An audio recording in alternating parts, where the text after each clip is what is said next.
आप सभी का आज के सेशन में जुड़ने के लिए बहुत-बहुत धन्यवाद। सलाम सर, नमस्कार। नमस्कार सर, नमस्कार सर। जी, राधे राधे सर। राधे-राधे सर, राधे-राधे। जी, तो 1 बज रहा है, हम अगले 5 मिनट का वेट करके अपना जो सेशन है उसको कंटिन्यू करेंगे और आज का जो टॉपिक है वो हमारा जो pathological findings in correlation with blood and lymph पे सीबीसी का पार्ट है। सीबीसी में भी हम आज सिर्फ लिम्फ को करेंगे और थोड़ा-सा कुछ क्वेश्चंस आए थे, पुराने जो हमने इसके रिगार्डिंग किया था, उसके हम क्वेश्चन को क्लियर करने की भी कोशिश करेंगे, जैसे केएफटी और एलएफटी का एग्जांपल लेके। और जो सेकंड है वो हमारा वर्ब 1 और वर्ब 2 का डिस्क्रिप्शन है, उसमें कौन-कौन से प्लांट यूज़ हो रहे हैं, क्या उसकी प्रॉपर्टीज़ है, उसके रिगार्डिंग पे। और उसके साथ उम्मीद करता हूँ कि जो हमारे कंटिन्यूस जुड़ रहे हैं, उनके कुछ क्वेश्चन होंगे तो उन क्वेश्चन का भी रिप्लाई दिया जाए। अभी तक का जो अभी तक के हमारे सेशन हो चुके हैं, उसमें हमने अपना पल्स डायग्नोसिस को, टेम्परामेंट डायग्नोसिस को, फिर मेडिसिन प्रिस्क्रिप्शन के रिगार्डिंग पे और आपका प्रोटोकॉल्स एंड प्रोसीजर के रिगार्डिंग पे डिस्कस किया गया है। और उसी सफ़र को आगे बढ़ाते हुए हम अपना जो पैथोलॉजिकल फाइंडिंग्स को, जो हमारा गाइड टू क्लिनिकल प्रैक्टिस नई बुक में जो न्यू चैप्टर था पैथोलॉजिकल फाइंडिंग्स वाला, उसको जो हमने अपडेट किया है, उसमें हमने pathological finding in correlation with blood and lymph को किया है हमने विद टेम्परामेंट। तो उसके रिगार्डिंग पे हमारा जो टॉपिक चल रहा है, उसमें हमने अभी तक किडनी फंक्शन टेस्ट और लिवर फंक्शन टेस्ट के जो पैरामीटर्स हैं उसको हमने कवर कर लिया है। आज हम सीबीसी के पैरामीटर्स को कवर करेंगे। सीबीसी में भी हम अभी सिर्फ जो लिम्फ का है उसको करेंगे, क्योंकि कुछ क्वेश्चंस आए थे मेरे पास, उसका मैंने इंडिविजुअली भी जवाब दिया था और हो सकता है कि वो सबको कन्फ्यूजन बन रहा हो या सारे जानना चाह रहे हो कि इसको जो इन्फॉर्मेशन है उसको हमें प्रोसेस कैसे करना है। तो उसके रिगार्डिंग भी हम आगे इन्फॉर्मेशन आज डिस्कस करने की कोशिश करेंगे। बाकी मैं अपने आप को बार-बार दोहराता भी हूँ और रिपीट भी करूँगा, जो भी आपसे इन्फॉर्मेशन शेयर की जा रही है, ये इन्फॉर्मेशन आपको प्रैक्टिकल इम्पोज़ करनी होती है, इम्प्लाई करनी होती है पेशेंट के ऊपर। चाहे वो पल्स डायग्नोसिस हो, चाहे वो टेम्परामेंट डायग्नोसिस हो, जब आप उसको प्रैक्टिकली परफॉर्म करते हैं, तो डेफ़िनेटली आपको एक अच्छा रिज़ल्ट देखने को मिलता है और उसके बेस पे ही हम अपना जो ट्रीटमेंट है वो आगे चलाते हैं। जितना सही और एक्यूरेट आप अपना डायग्नोज़ बनाएँगे, उतना ही आपका आगे चल के जो मेडिसिन प्रिस्क्रिप्शन है वो भी सही काम करेगा। तो इसी के साथ हमारे काफ़ी पर्सन जुड़ भी चुके हैं और अभी आगे जुड़ते भी जाएंगे। तो हम अपना जो आज का सेशन है उसको स्टार्ट करने से पहले मैं एक दो कुछ इन्फॉर्मेशन, जैसे जो लास्ट टाइम आपको बताया गया था, अभी हमारा लखनऊ का 2 डे सेमिनार है 21 और 22 तारीख को। तो 21 और 22 ये अगस्त को, तो उसके लिए भी आप सब इनवाइटेड हैं। जो भी इंटरेस्टेड हो वो मुझे अपने जो हमारा नंबर है उस पर कर सकते हैं मैसेज और उसके रिगार्डिंग आपको पूरा इन्फॉर्मेशन दिया जाएगा। वैसे तो उसकी जो सीट बुकिंग है वो हो चुकी है, पर इन लास्ट में अगर कोई इमरजेंसी में कोई अपडेट करना चाहेगा तो उसको हम अकोमोडेट कर सकते हैं सिर्फ इस ग्रुप्स के थ्रू। दूसरा, जो हम कोशिश भी करेंगे कि कुछ उसमें आपको जो लाइव जो उस दिन मीटिंग्स होगी, जो आपका सेमिनार होगा, उसमें कुछ लाइव जाके आपको भी दिखाया जाए। लाइव जाके हम आपको कुछ अपने इन्फॉर्मेशन शेयर करने की कोशिश करें, इस तरह से भी हमारे कोशिश रहेगा। और जो थर्ड पार्ट है हमारा, कि आप सबसे रिक्वेस्ट किया गया है कि अपने जो प्रैक्टिकल करने का जो तरीका है, जैसे आपको बताया गया कि हमारे से जो पेशेंट डिस्कस करना है, काफ़ी ज़्यादा लोग कर रहे हैं। पिछले 3 मंथ में अराउंड मोर देन 50 टू 70% हमारे साथ न्यू जुड़े हैं और सारे के सारे इन सेशंस के थ्रू ही जुड़े हैं। कुछ ग्रुप्स में भी थे, कुछ ग्रुप्स से बाहर थे, उनको किसी ने प्रोवाइड करवाया तो वो सेशन में जुड़े, इंटरेस्टेड होके आज वो वर्क भी कर रहे हैं, किट भी परचेज किया है। तो इसी तरह से हम उम्मीद रखते हैं कि आप आगे ये नंबर आगे बढ़ता जाए और आप लोग हमारे साथ जुड़ के आगे चलते रहें। तो ठीक है, हमारा समय 1:05 का समय हो चुका है और काफ़ी पर्सन जुड़ भी चुके हैं और आगे लोग जुड़ते भी रहेंगे। तो हम आज का जो हमारा सेशन है उसको हम स्टार्ट करते हैं। आज के सेशन का जो हमारा फर्स्ट पॉइंट है diagnosis with pathological finding in correlation with temperament, इसमें हम सीबीसी के पॉइंट्स को पहले डिस्कस करेंगे और उसके बाद थोड़ा सा जो पुराना हमने किया है उसको भी एक बार ओवरव्यू करके, और जो ये इन्फॉर्मेशन है इसको आपको कैसे प्रोसेस करना होता है, किस बेस पे इसको प्रोसेस कर रहे हैं, उसके रिगार्डिंग आपसे डिस्कस किया जाएगा। तो सबसे पहले सीबीसी के हम जो लिम्फ के जो चीज़ लिम्फ को शो करती है हम उसके बारे में आज डिस्कस करेंगे। इसके अलावा हम जो ब्लड के पैरामीटर्स हैं वो नेक्स्ट लेक्चर में किया जाएगा, क्योंकि इसमें पैरामीटर भी काफ़ी थे, और दूसरा कि जो हमारे जो पुराने हो चुके हैं उसके ऊपर भी थोड़ा सा हमें कुछ रीडिस्कस करने की जरूरत पड़ रही है। तो सबसे पहले तो जो ब्लड के जो लिम्फ के पैरामीटर्स हैं वो हैं आपके, जैसे डिफरेंट लिकोसाइट काउंट्स, डीएलसी होता है, न्यूट्रोफिल, लिम्फोसाइट, एसोफिल्स एसिनोफिल्स, मोनोसाइट, बेसोफिल, फिर आपका उसके अलावा जो आपके मिक्स रेशोज होती हैं और जो आपके एवरेज काउंट्स होते हैं उसमें आपका जैसे न्यूट्रोफिल के काउंट्स हैं, फिर आपके लिकोसाइट के, लिम्फोसाइट के, मोनोसाइट के, इस तरह से आपके सारों के जो काउंट्स होते हैं उसके, और लास्ट में आपका टोटल प्लेटलेट्स काउंट होता है और मीन प्लेटलेट्स वॉल्यूम होता है। इनकी जो वैल्यूज़ होती हैं वो आप सबको मालूम है, आप सब भी रिपोर्ट्स चेक करते हैं, करवाते भी हैं, वैल्यूज़ मुझे बताने की ज़रूरत नहीं है। मैं आपको बताऊंगा कि कहाँ से प्रोड्यूस होता है और आगे चल के ये जो मतलब ये सिम्टम्स क्या प्रोड्यूस करेगा, पेशेंट के अंदर आपको क्या देखने को मिलेगा, उस चीज़ के रिगार्डिंग मैं आपको इसमें इंफॉर्मेशन शेयर करने की कोशिश करूंगा। तो इसी के साथ जो सबसे पहला पैरामीटर है लिम्फ में वो है हमारा न्यूट्रोफिल। न्यूट्रोफिल जो है वो आपका प्रोड्यूस होता है बोन मैरो में, और जो इसका रोल होता है वो इम्यून सिस्टम को मेंटेन रखना और उसके साथ इन्फ्लेमेशन को, किसी भी तरह की इन्फ्लेमेशन को ओवरव्यू करके उसको मेंटेन रखना। मान लीजिए कोई इन्फ्लेमेशन हो रहा है उसको कंट्रोल करना, ये आपका जो न्यूट्रोफिल्स होते हैं, अगर किसी कारण डिस्टर्बेंस आ रही है तो उसका मतलब ये है कि आपका जो इम्यून सिस्टम और इन्फ्लेमेशन है उसके रिगार्डिंग में कोई आपके पेशेंट के अंदर बन रही है, और इसी के रिगार्डिंग आपको पेशेंट के अंदर सिम्टम भी देखने को मिलेंगे। मान लीजिए हो सकता है कि उसकी इम्यूनिटी जल्दी खराब हो जाती है, उसके अलावा उसको बॉडी में कहीं स्वेलिंग आ रही है या किसी तरह का कुछ ऑर्गन बेस पे स्वेलिंग आ रही है, तो ये चीज़ हमको, जैसे मान लीजिए हेप्टोमेगली बना हुआ है, फैटी लिवर बना हुआ है, किडनी स्वेलिंग हो रही है, इस तरह के भी उसमें आपको सिम्टम देखने को मिल सकते हैं। तो ये आपका न्यूट्रोफिल का जो मतलब न्यूट्रोफिल के जो बेस है वो ये रहता है। आगे आप क्या था, लिम्फोसाइट्स। लिम्फोसाइट में आपका लिम्फोसाइट जो होता है वो आपका बोन मैरो और थाइमस ग्लैंड में प्रोड्यूस होता है, और जो इसका काम होता है वो होता है to make antibodies and kill tumour cell and regulate immunity. ये हमारा एंटीबॉडीज बनाने में हेल्प करता है जो आपका लिम्फोसाइट होता है। उसके अलावा ये आपके जो एंटीबॉडीज, किस चीज़ की एंटीबॉडीज, जो कि आपको जैसे ट्यूमर सेल को किल करने में हेल्प करे, उसके अलावा आपकी जो इम्यूनिटी होती है उसको रेगुलेट करने में हेल्प करती है। इस चीज़ का रोल रहता है आपका लिम्फोसाइट्स का। एसोनोफिल्स जो होते हैं ये आपका प्रोड्यूस होते हैं मल्टी हेमोपोइटिक स्टेम सेल्स होते हैं आपके बोन मैरो में, उसके थ्रू ये प्रोड्यूस होता है। इसका जो रोल होता है वो होता है मूवमेंट ऑफ इन्फ्लेमेटेड एरियाज, मतलब जहाँ पे स्वेलिंग आई है उसकी मूवमेंट को। अब मान लीजिए इतनी सख्त स्वेलिंग बन चुकी है पर उसके बावजूद भी अगर आपका वो सही से मूव कर रहा है, इसका मतलब कि जो आपकी एसोनोफिल्स की जो वैल्यूज हैं वो उसमें आपकी रिपोर्ट में नॉर्मल आएंगी। इस तरह की इसमें हमें चीज़ों को देखना है। अभी इसको आपको आगे बताया जाएगा कि ये इन्फॉर्मेशन को हमें कंबाइन करके किस तरह से एवेल्यूएट करके हमें अपने डायग्नोज में अप्लाई करनी होती हैं।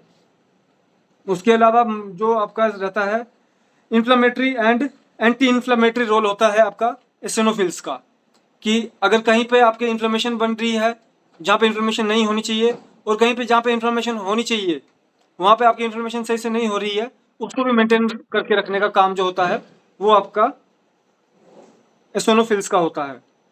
इससे आगे आता है आपका मोनोसाइट्स भी आपका बोन मैरो में ही प्रोड्यूस होता है, क्योंकि सीबीसी का ये सारा पैरामीटर चल रहा है, ब्लड के रिगार्डिंग पैरामीटर चल रहा है, ब्लड आपका या लिवर या फिर बोन मैरो में प्रोड्यूस होता है, और इसमें जितने ये लिम्फ के रिगार्डिंग है तो ये भी आपका बोन मैरो में ही प्रोड्यूस हो रहा है, पर इसकी जो नेचर है वो लिम्फ है, और नेचर का मतलब लिम्फ होने का मतलब ये है कि ये आपके जो किसी भी चीज़ को कंट्रोल करने में या उस चीज़ को मेंटेन करने में या किसी चीज़ को रेगुलेट करने में ये आपको सपोर्ट कर रही है। इस चीज़ के इसके नेचर रहते हैं।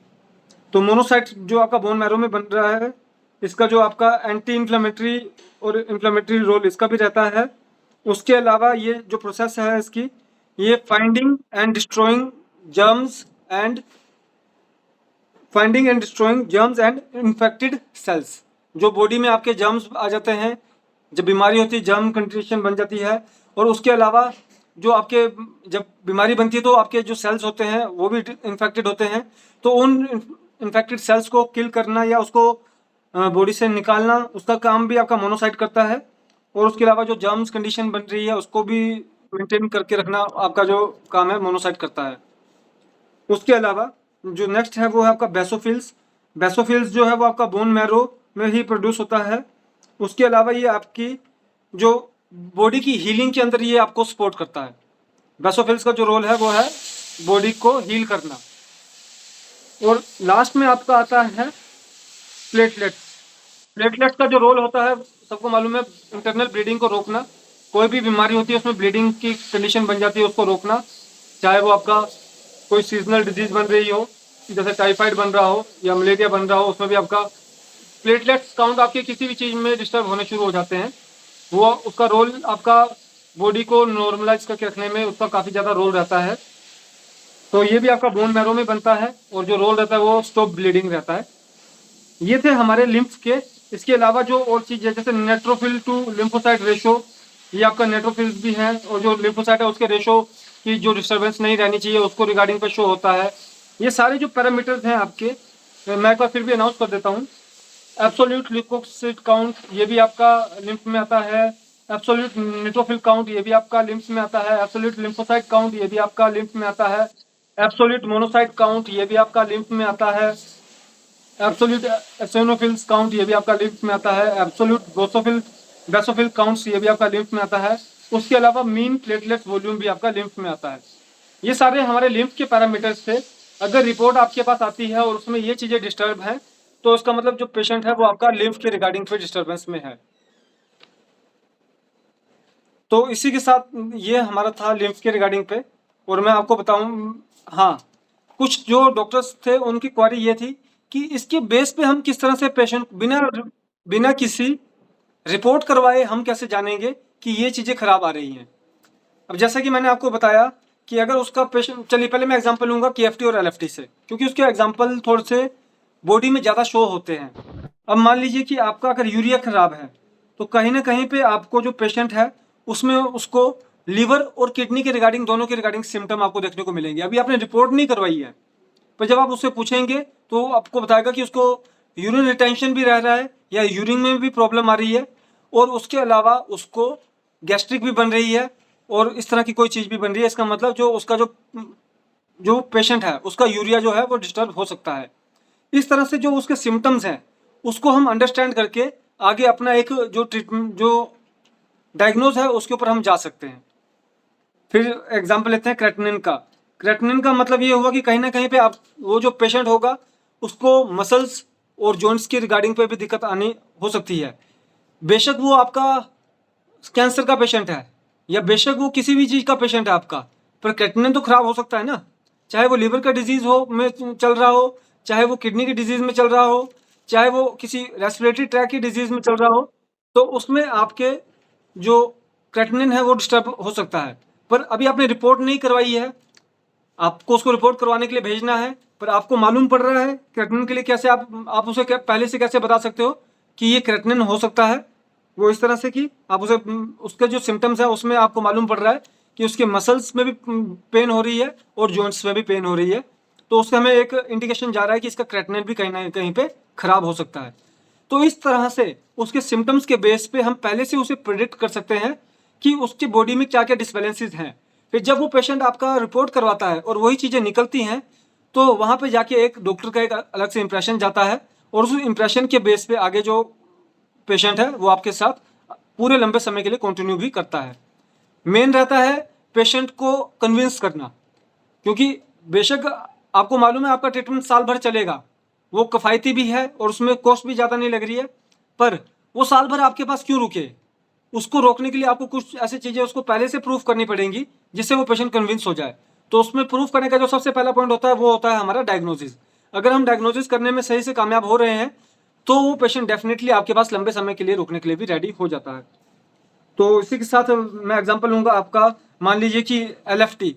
तो मैं ये एग्जांपल क्यों लिए गए कि आपको इन सिम्टम्स को स्टडी करना है। पिछली बार मैंने ये सारी चीज़ें आपको बताई थी, एक बार मैं फिर से अभी रिपीट करूँगा। मैं केएफटी को भी एक बार रिपीट करता हूँ ओवरव्यू में, एलएफटी को भी रिपीट करूँगा। और ये जो सिम्टम्स हैं, यही सिम्टम आगे चल के जब हम पेशेंट को, जब इसके बेस पे जब हम आगे उसको कंसीडर करेंगे, अपना एक डायग्नोज बनाएंगे, टेम्परामेंट डायग्नोज से इसको कंसीडर करेंगे, कैसे कोरिलेट करना है अभी उसके बारे में थोड़ा सा जिक्र किया जाएगा। तो उन सिम्टम को जब हमने कर लिया, फिर उसके बाद हमने उसकी रिपोर्ट करवाने के लिए या उसको हमने पैथोलॉजिकल फाइंडिंग करने के लिए भेजा, और वो चीज़ें जब निकल के आएंगी तो पेशेंट डेफिनेटली कन्विंस हो जाता है। तो पहले मैं आपको बताता हूँ, जैसे मान लीजिए हमने पेशेंट का टेम्परामेंट डायग्नोज कर लिया, पेशेंट आपका संगुइन टेम्परामेंट का निकला, फिर और उसके बाद उसने आपको बताया कि कहीं ना कहीं पे उसको आपका लीवर और ब्लड के रिगार्डिंग भी उसको लीवर और उसको गैस्ट्रिक की भी कंडीशन बन रही है और यूरिन की भी कंडीशन बन रही है, या फिर किसी तरह की पेन भी हो रही है जॉइंट्स के रिगार्डिंग पे। तो आपको मालूम पड़ेगा कि इसमें किडनी के ऊपर भी प्रभाव जा रहा है और इसके लीवर के ऊपर भी प्रभाव जा रहा है। आप उसे बताएंगे कि आप अपना किडनी फंक्शन टेस्ट करवाइए, लीवर फंक्शन टेस्ट करवाइए, और जब आप ये चीज़ें करवाएंगे तो आपको उसके उन दो रिपोर्ट्स में जब कोई एबनॉर्मलिटी देखने को मिल रही है तो उसके बेस पे आपका जो डायग्नोज भी सक्सेसफुल हो गया और पेशेंट भी कन्विंस हो गया। तो इसी तरह से आगे मान लीजिए कि आपका SGPT SGOT होता है। SGO, चलिए एक बार मैं पहले इसको फिर से रिपीट कर देता हूँ। KFT के क्या क्या, urea, creatinine, blood urea nitrogen, bilirubin and creatinine ratio, burn and creatinine ratio, और आपका कैल्शियम टोटल। ये आपके जितने भी पैरामीटर्स हैं ये आपके ब्लड नेचर को डिटरमिन करते हैं। अगर आपके पास कोई पेशेंट रिपोर्ट करवा के आया है और ये चीज़ें खराब आ रही है, इसका मतलब वो पेशेंट के अंदर ब्लड और संगवाइन नेचर की डिजीज बन रही है। आप उसका टेम्परामेंट डायग्नोस कीजिए और उससे आप उसकी बीमारी को कोरिलेट कीजिए, कंडीशन को कोरिलेट कीजिए, तो आपको मालूम पड़ जाएगा कि ये पेशेंट किस चीज़ का पेशेंट है। सेकेंड आपका आता है uric acid, phosphorus, inorganic, sodium, potassium और क्लोराइड सीरम। ये आपके KFT के जो रिपोर्ट होता है उसमें आपको लिम्फ को शो करने के पैरामीटर्स हैं। आपका जो यूरिया है उससे आपको उसकी इंडिकेशन कैसे मिलेगी आपको पहले से, उम्मीद करता हूँ कि आप इस चीज़ को नोट डाउन भी कर रहे हो। यूरिया की इंडिकेशन कैसे मिल जाएगी आपको पहले से, कि उसमें आपका लीवर के ऊपर भी स्ट्रेस जा रहा होगा पेशेंट के और किडनी के ऊपर भी स्ट्रेस जा रहा होगा। क्रेटिनिन में आपको किस तरह का देखने को मिलेगा पेशेंट में, कि उसके मसल्स के ऊपर हो रहा है, ज़्यादातर उसको मसल में ही देखने को मिलेगा, और हो सकता है कि किसी तरह की स्किन एड्रप्शन हो रही हो, बीमारी कोई भी बनी है उसको, पर साथ में स्किन एड्रप्शन भी हो रही है, तो कहीं ना कहीं पे उसका आपको इंडिकेशन जा रहा है कि इसमें क्रेटिनिन भी हो सकता है इन्वॉल्व। फिर जो आपका क्रेटिनिन रेशो है, इसके रिगार्डिंग ये इसका सिम्टम आपका इन्हीं दो के ऊपर मिलेगा, जो आपका यूरिया और क्रेटिनिन के रेशो के बेस पे। फिर जो कैल्शियम है, इसमें आपको हो सकता है कि पेशेंट आपको बताए कि उसको नर्वस सिस्टम के रिगार्डिंग कोई चीज़ें डिस्टर्ब देखने को मिल रही हैं, जैसे कि उसके ब्रेन के रिगार्डिंग कोई आपको देखने को डिस्टर्बेंस मिल रही है। वो बताता है उसको सर दर्द होती है या थकावट हो जाती है, या उसको अपने जो मसल्स होती हैं उसमें उसको थकावट महसूस होती है। एक दर्द होती है, एक थकान होती है। अगर उसे दर्द महसूस हो रही है तो वो क्रेटिनिन के ऊपर जा रहा है, पर अगर उसे थकावट महसूस हो रही है तो वो कैल्शियम के ऊपर जा रहा है। तो ये था हमारा ब्लड के पैरामीटर्स, यूरिक एसिड।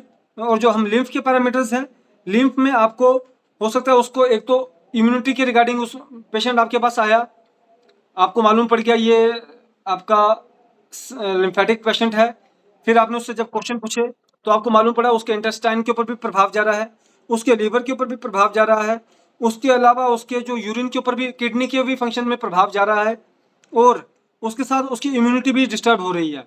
इस तरह से 4-5 सिम्टम उसने आपको अपने बता दिए हैं। अभी मैंने आपको ऊपर के बारे में सिम्टम बताए, कुछ सिम्टम रिपीट भी हो रहे थे पर उसी में कुछ यूनिक सिम्टम्स भी थे। उसी तरह से जब यूरिक एसिड में आया उसमें आपका GIT के रिगार्डिंग भी सिम्टम आ गया, लीवर के रिगार्डिंग भी सिम्टम आ गया, फिर उसके बाद आपका जो गैस्ट्रो इंटेस्टाइनल ट्रैक्ट के रिगार्डिंग सिम्टम आ गया, KUB में यूरिन प्यूरिफायर के रिगार्डिंग सिम्टम आ गया, इस तरह से आपको इम्यूनिटी के रिगार्डिंग सिम्टम आ गया। इस तरह से आपको एक ही चीज पेशेंट में मल्टीपल सिम्टम देखने को मिल रहे हैं, तो कहीं ना कहीं पे आप उसे पहले से प्रेडिक्ट कर सकते हैं कि हो सकता है कि आपका यूरिक एसिड जो है वो डिस्टर्ब चल रहा है, इसकी वजह से आपको ये जो डिजीज है वो बन रही है। फिर आगे आता है आपका सोडियम। सोडियम में आपका ब्लड प्रेशर हाई चल रहा है, तो आप उसे प्रेडिक्ट कर सकते हैं कि आपका जो एक ब्लड प्रेशर और दूसरा यूरिन रिटेंशन, इस तरह का उसमें और कोई सिम्टम नहीं बनने पर ये दो सिम्टम बन रहे हैं, तो उसमें आप उसे क्लियर बोल सकते हैं कि कहीं ना कहीं पे आपका सोडियम पोटेशियम भी डिस्टर्ब हो सकता है। पोटेशियम में आपका जो पोटेशियम का रोल होता है वो आपका मसल्स को रोल होता है, वो स्टिमुलेशन करता है मसल्स और नर्व सेल्स के बीच में। नर्व्स जब उसको आगे इन्फॉर्म करती है और कमांड देती है, उसको कमांड को पूरा करने में जो वर्क हेल्प करता है वो आपका पोटेशियम हेल्प करता है। उसी तरह से पेशेंट आपको बताता है कि वो थोड़ा स्लो महसूस करता है, कई बार अकड़न जकड़न महसूस कर रहा है, तो आप उसमें उसको पहले से प्रेडिक्ट कर सकते हैं कि कहीं ना कहीं पे आपका पोटेशियम लेवल भी खराब हो सकता है। ये चीज़ें आपको क्यों बताई जा रही हैं, आपको भी मालूम है पहले, पर आखिर में हमने उसको किस तरह से किससे कोरिलेट कर दिया। हमने देख लिया कि पेशेंट तो आपका संगवाइन ही था, लिम्फेटिक ही था, और उसके आगे जो सिम्टम्स है उससे जब हमने पूछा, अब रिपोर्ट तो अभी करवाई नहीं हमने, ना ही जो रिपोर्ट लेकर आया हमने वो चेक की है। अब बिना पहले रिपोर्ट उसकी कभी भी पेशेंट की रिपोर्ट मत पहले चेक कीजिए, उसके सिम्टम लीजिए और खुद से कुछ प्रिडिक्शन करने की कोशिश करिए। हो सकता है शुरू में कुछ प्रिडिक्शन गलत जाए पर कुछ सही भी जाएंगी। तो इस तरह से जब आप इस तरह से 50 से 100 पेशेंट पे जब आप अपना एक्सपेरिमेंट कर लेंगे, तो आगे चल के जो आपका ये एक्सपेरिमेंट पूरा हो जाएगा और आपका एक एक्यूरेट जो डायग्नोसिस है वो बनना स्टार्ट हो जाएगा। तो इसी तरह से जो लास्ट है आप हमारा वो है हमारा क्लोराइड सीरम। क्लोराइड का आपको क्या देखने को मिलेगा कि आपका एसिडिक और बेस नेचर को कंट्रोल करने में वो आपको हेल्प करता है जो क्लोराइड होता है। तो उसमें आपको और कुछ नहीं, हो सकता है सेंगोइन टेम्परामेंट का पेशेंट हो, पर उसमें सिर्फ और सिर्फ आपका गैस्ट्रिक की कंडीशन बन रही है और उसकी जो डिजीज है वो सेंगवाइन के ऊपर जा रही है, पर उसकी जो नेचर है जो सिम्टम है वो गैस्ट्रिक की भी बन रही है। तो उसमें आप उसको पहले से प्रेडिक्ट कर सकते हैं कि कहीं ना कहीं पे जो आपकी बीमारी है वो आपकी उसमें आपका क्लोराइड भी डिस्टर्ब हो सकता है। तो ये था हमारे के के जो पैरामीटर्स थे, और आपको उसको कैसे प्रेडिक्ट करना है उसके लिए आपको क्या चीज़ों को ध्यान में रखना है। अभी तक हमारे 22 मिनट हो चुके हैं, इसमें हमने के को कवर किया है शुरू के 6 मिनट से लेकर 22 मिनट के बीच में। अगर किसी 10 मिनट से लेकर 22 मिनट के बीच में अगर किसी भी डॉक्टर को कोई कन्फ्यूजन बन रहा हो तो वो इस वीडियो को दोबारा से उतना सा देख के अपने उस कन्फ्यूजन को कवर कर सकता है। बाकी रिक्वेस्ट यही रहेगा कि अपने जो वीडियोस हैं उन्हें बार बार चेक कीजिए। बार बार जब आप उन्हें चेक करेंगे देखेंगे आपका जो इन्फॉर्मेशन है वो पूरा होता जाएगा, और आपके डेफिनेटली कुछ ना कुछ क्वेश्चन बनेंगे। उन क्वेश्चन को भी आप हमसे डायरेक्टली जब पूछेंगे तो डेफिनेटली आपको एक अच्छा इन फ्यूचर में रिजल्ट आएगा। तो चलिए नेक्स्ट पे जाने से पहले जो नेक्स्ट लेबोरेटरी का रिपोर्ट है उस पर जाने से पहले मैं देख पा रहा हूँ कि कुछ डॉक्टर्स ने हैंड रेस किया है, तो अगर चाहें तो वो अपने क्वेश्चन पूछना स्टार्ट कर सकते हैं।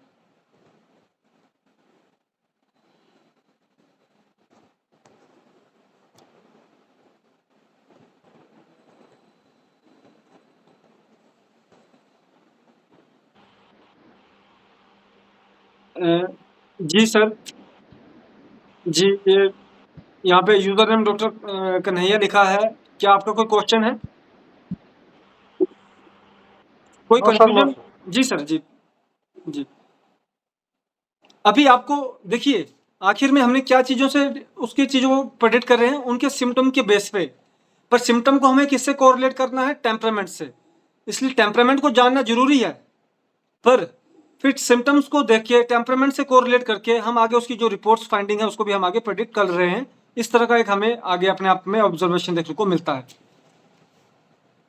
जी किन्हीं का कोई क्वेश्चन?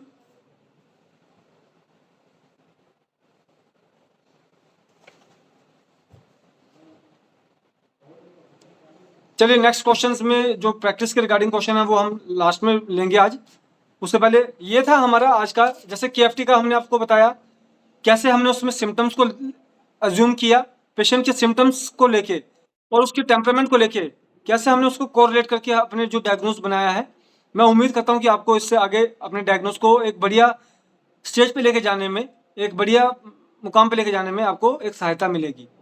ये जो सारी इन्फॉर्मेशन है ये हमारे सिंगल पर्सन की इन्फॉर्मेशन नहीं है, ये हमारा जो ग्रुप ऑफ डॉक्टर है उनके जो प्रैक्टिस पिछले 15 साल, 20 साल, 25 साल, 30 साल की जो प्रैक्टिस है, उसकी जो ऑब्जर्वेशन है, उसके बेस पे आगे जो इन्फॉर्मेशन है उसको प्रोसेस करके आज हमने ये इन्फॉर्मेशन को क्रिएट करने में हम कामयाब हो पाए हैं।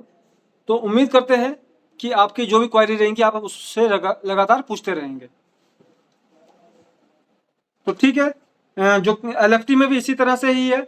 आपको उसका पहले टेम्परामेंट, पेशेंट का टेम्परामेंट चेक करना है और उसके बाद फिर आपको उसके जो सिम्टम्स है उसको लेना है।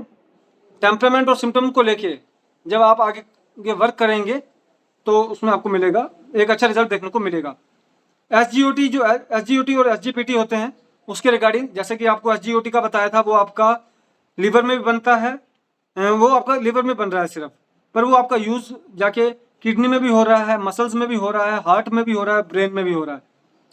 कोई पेशेंट आ रहा है वो आपको बताता है बीपी की भी बीमारी उसको है, उसको दर्द भी हो रही है, यूरिन रिटेंशन भी हो रहा है, और उसके अलावा जीआईटी के रिगार्डिंग भी सिम्टम बढ़ रहे हैं, तो हम उसमें एज्यूम कर सकते हैं कि उसका एसजीओटी कहीं ना कहीं पे डिस्टर्ब हो सकता है। अभी भी इसके भी जो सिम्टम थे और जो अभी तक हमने सिम्टम पढ़े हैं उसमें कोई ना कोई डिफरेंस आपको देखने को मिल गया। ऐसा नहीं है कि दो ऐसी चीजें होंगी जिसमें सिम्टम पूरे सेम होंगे, चाहे वो जितने भी चीजें होंगी उसमें कोई ना कोई आपको यूनिक सिम्टम देखने को जरूर मिलेगा। तो इसलिए हमें जो मेन जो कंक्लूजन बनाना है वो यूनिक सिम्टम के बेस पे बनाना है। जी, थैंक यू फॉर वेट। तो अभी तक जो हमने पिछले इतने सिम्टम किए उसमें कुछ कॉमन सिम्टम्स तो हमें देखने को मिले, पर उसके अलावा हर जो पैरामीटर है उसका कोई अपना यूनिक सिम्टम भी देखने को मिला है, जो उस यूनिक सिम्टम के बेस पे, और उसको फिर हम आगे टेम्परामेंट डायग्नोसिस से कंसल्ट को कोरिलेट करके हम अपना एक डायग्नोस भी प्रिपेयर कर सकते हैं अगर हमें बिना रिपोर्ट करवाए। और अगर हम उसे पहले प्रोडिक्ट कर रहे हैं और वो चीज़ें बाद में उसको रिपोर्ट में निकल के आ रही है तो उसका एक अच्छा इन्फ्लुएंस बनता है। तो फर्स्ट था एसजीओटी, जिसमें कि आपके जो सिम्टम थे, जो प्रोड्यूस तो वो लिवर सेल में ही हो रहा है एज ए प्रोटीन, पर उसके बाद जो उसके सिम्टम्स हैं जो कहाँ कहाँ देखने को मिल सकते हैं, आपको किडनीज में भी देखने को मिल सकते हैं, मसल्स में भी, हार्ट के भी और ब्रेन के भी। आपको इस तरह के मिक्स सिम्टम देखने को मिल रहे हैं। चाहे किसी भी तरह का बीमारी हो तो आप उसमें पहले प्रिडिक्ट कर सकते हैं कि कहीं आपका एसजीओटी एसजीपीटी ना बढ़ा हो।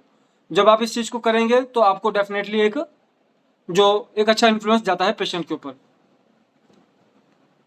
इसके बाद है हमारा एसजीपीटी। एसजीपीटी जो है ये आपका लिवर में ही, ये भी आपका लिवर में ही होता है, फाउंड जो होता है सिर्फ लिवर में होता है। तो जो इसके जो आपके जो सिम्टम होंगे वो आपको मैक्सिमम जो होंगे वो जीआईटी के रिगार्डिंग देखने को मिल जाएंगे। मान लीजिए कॉन्स्टिपेशन बना है, एसिडिटी बनी है, सही से भूख नहीं लग रही है, और उसका मतलब जो उसके जितने भी सिम्टम होंगे वो मैक्सिमम आपके जीआईटी के रिगार्डिंग पे वो सिम्टम बने होंगे।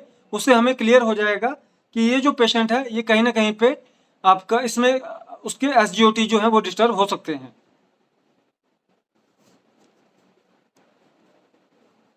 और इसके बाद आपका ये जो दो थे, ये थे हमारे एसजीओटी और एसजीपीटी। एलएफटी में जो थे ये हमारे ब्लड के पैरामीटर्स थे। जो पैरामीटर है ये ब्लड को और सेंग्वाइन नेचर को शो कर रहे हैं। इसका मतलब कि कहीं ना कहीं पे जब पेशेंट आपका आता है और अगर वो लिम्फ का है और उसमें ये चीज़ें डिस्टर्ब आ रही है, इसका मतलब कि उसके सेंग्वाइन के इस चीज उसके सेंग्वाइन सेगमेंट पे कोई डिस्टर्बेंस आ रही है, आप उस पर उसको प्रोडिक्ट कर सकते हैं। और सेंग्वाइन का है तो उसमें डेफिनेटली आपको इस चीज़ में कोई ना कोई डिस्टर्बेंस देखने को मिलेगी ही मिलेगी। तो इस तरह से ये सारी चीज़ें आप जब आगे प्रोडिक्ट करते हैं तो एक अच्छा इन्फ्लुएंस जाता है।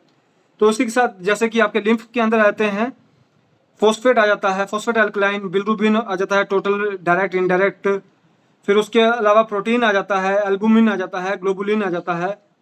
तो जो फॉस्फेट होता है इसमें आपको जो पेशेंट को जो सिम्टम देखने को मिलेंगे उसमें आपके लीवर, किडनी, डाइजेस्टिव सिस्टम और बोन मैरो, मेटाबॉलिज्म जो ऊपर था उसमें आपका ब्रेन और हार्ट भी इंक्लूड हो गया था, पर इसमें ब्रेन एंड हार्ट इंक्लूड नहीं हुआ है।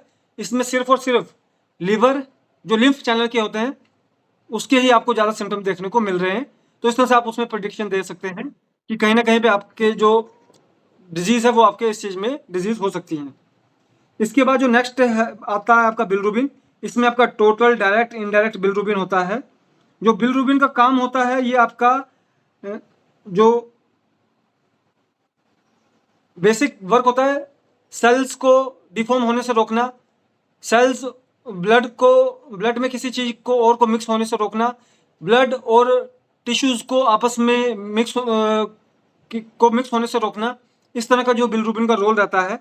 तो अगर कोई पेशेंट बताता है उसको अचानक से पेन उठती है और इस तरह से वो आपको कुछ सिम्टम बता रहा है, क्योंकि जहाँ पे आपका ब्लड आपके टिश्यूज और मसल्स में जा रहा है डायरेक्टली, कहीं ना कहीं पे आपको पेन होने की जो संभावना देखने को मिलेंगी।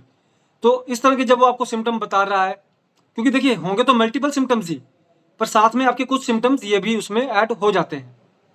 तो जब इस तरह से बता रहा है, आप उसमें अज्यूम कर सकते हैं कि कहीं ना कहीं पे इसमें आपका बिलिरुबिन जो है वो डिस्टर्ब हो सकता है। फिर आगे आता है आपका प्रोटीन। जो प्रोटीन होता है ये आपका बताता है कि बॉडी में आपका टोटल क्या अमाउंट का प्रोटीन जो है वो इकट्ठा हो रहा है, और उसका जो वर्क होता है वो आपका जो एल्बुमिन और जो ग्लोबुलिन होता है उसके जो टोटल होता है, जो टोटल बनता है, उसके रेशो को वो मेंटेन करके रखने में जो आपका वर्क बताता है, वो प्रोटीन जो होता है वो आपको शो करता है। तो अगर एल्बुमिन जो होता है वो आपका जैसे कि हार्मोन्स हो गए, एंजाइम्स हो गए, उसको बॉडी में फ्रीली मूव करवाने में हेल्प करवाता है। ग्लोबुलिन जो हो गया वो आपका लिवर फंक्शन और ब्लड क्लॉटिंग ऐसी चीज़ों में आपको सही करता है। तो कहीं ना कहीं पे जब प्रोटीन होता है वो आपको इंडिकेट करता है कि अगर आपका पेशेंट में उसको हार्मोनल डिसबैलेंस बन रहा है, पर उसके साथ उसको एंजाइम और डिसबैलेंस भी बन रहे हैं, तो उसमें आप उसको प्रिडिक्ट कर सकते हैं कि कहीं ना कहीं पे आपका जो प्रोटीन और जो एल्बुमिन या ग्लोबुलिन है, इस तरह की कोई डिजीज जो है उसमें आप डिजीज में आपको जो रिपोर्ट है उसमें आपको ये पैरामीटर डिस्टर्ब देखने को मिल सकते हैं। एंड ऑफ ऑल ये सारी प्रेडिक्शंस हैं उनके सिम्टम्स और टेम्परामेंट के बेस पे। आप टेम्परामेंट को कंसिडर कीजिए, सिम्टम को कोरिलेट कीजिए और एक प्रेडिक्शन बनाइए। 10 प्रेडिक्शन बनाएंगे शुरू में, उसमें से अगर 5 भी आपकी प्रेडिक्शन सही हो रही हैं तो इसका मतलब कि आप एक सही ट्रैक पे जा रहे हैं। धीरे धीरे करके आप 10 में से 10 वाले लेवल तक भी पहुंच जाएंगे। तो ये था हमारा आज का जो फर्स्ट जो पार्ट था, जिसका था हमारा diagnosis with pathological finding in correlation with temperament. Modern diagnosis को हमने कोरिलेट किया टेम्परामेंट के। अब पहले तो मैं आप सबसे रिक्वेस्ट करूंगा कि प्लीज अपना कोई क्वेश्चन या कोई आपकी क्वेरी हो उसको पुट करें या बात पूछें मेरे से।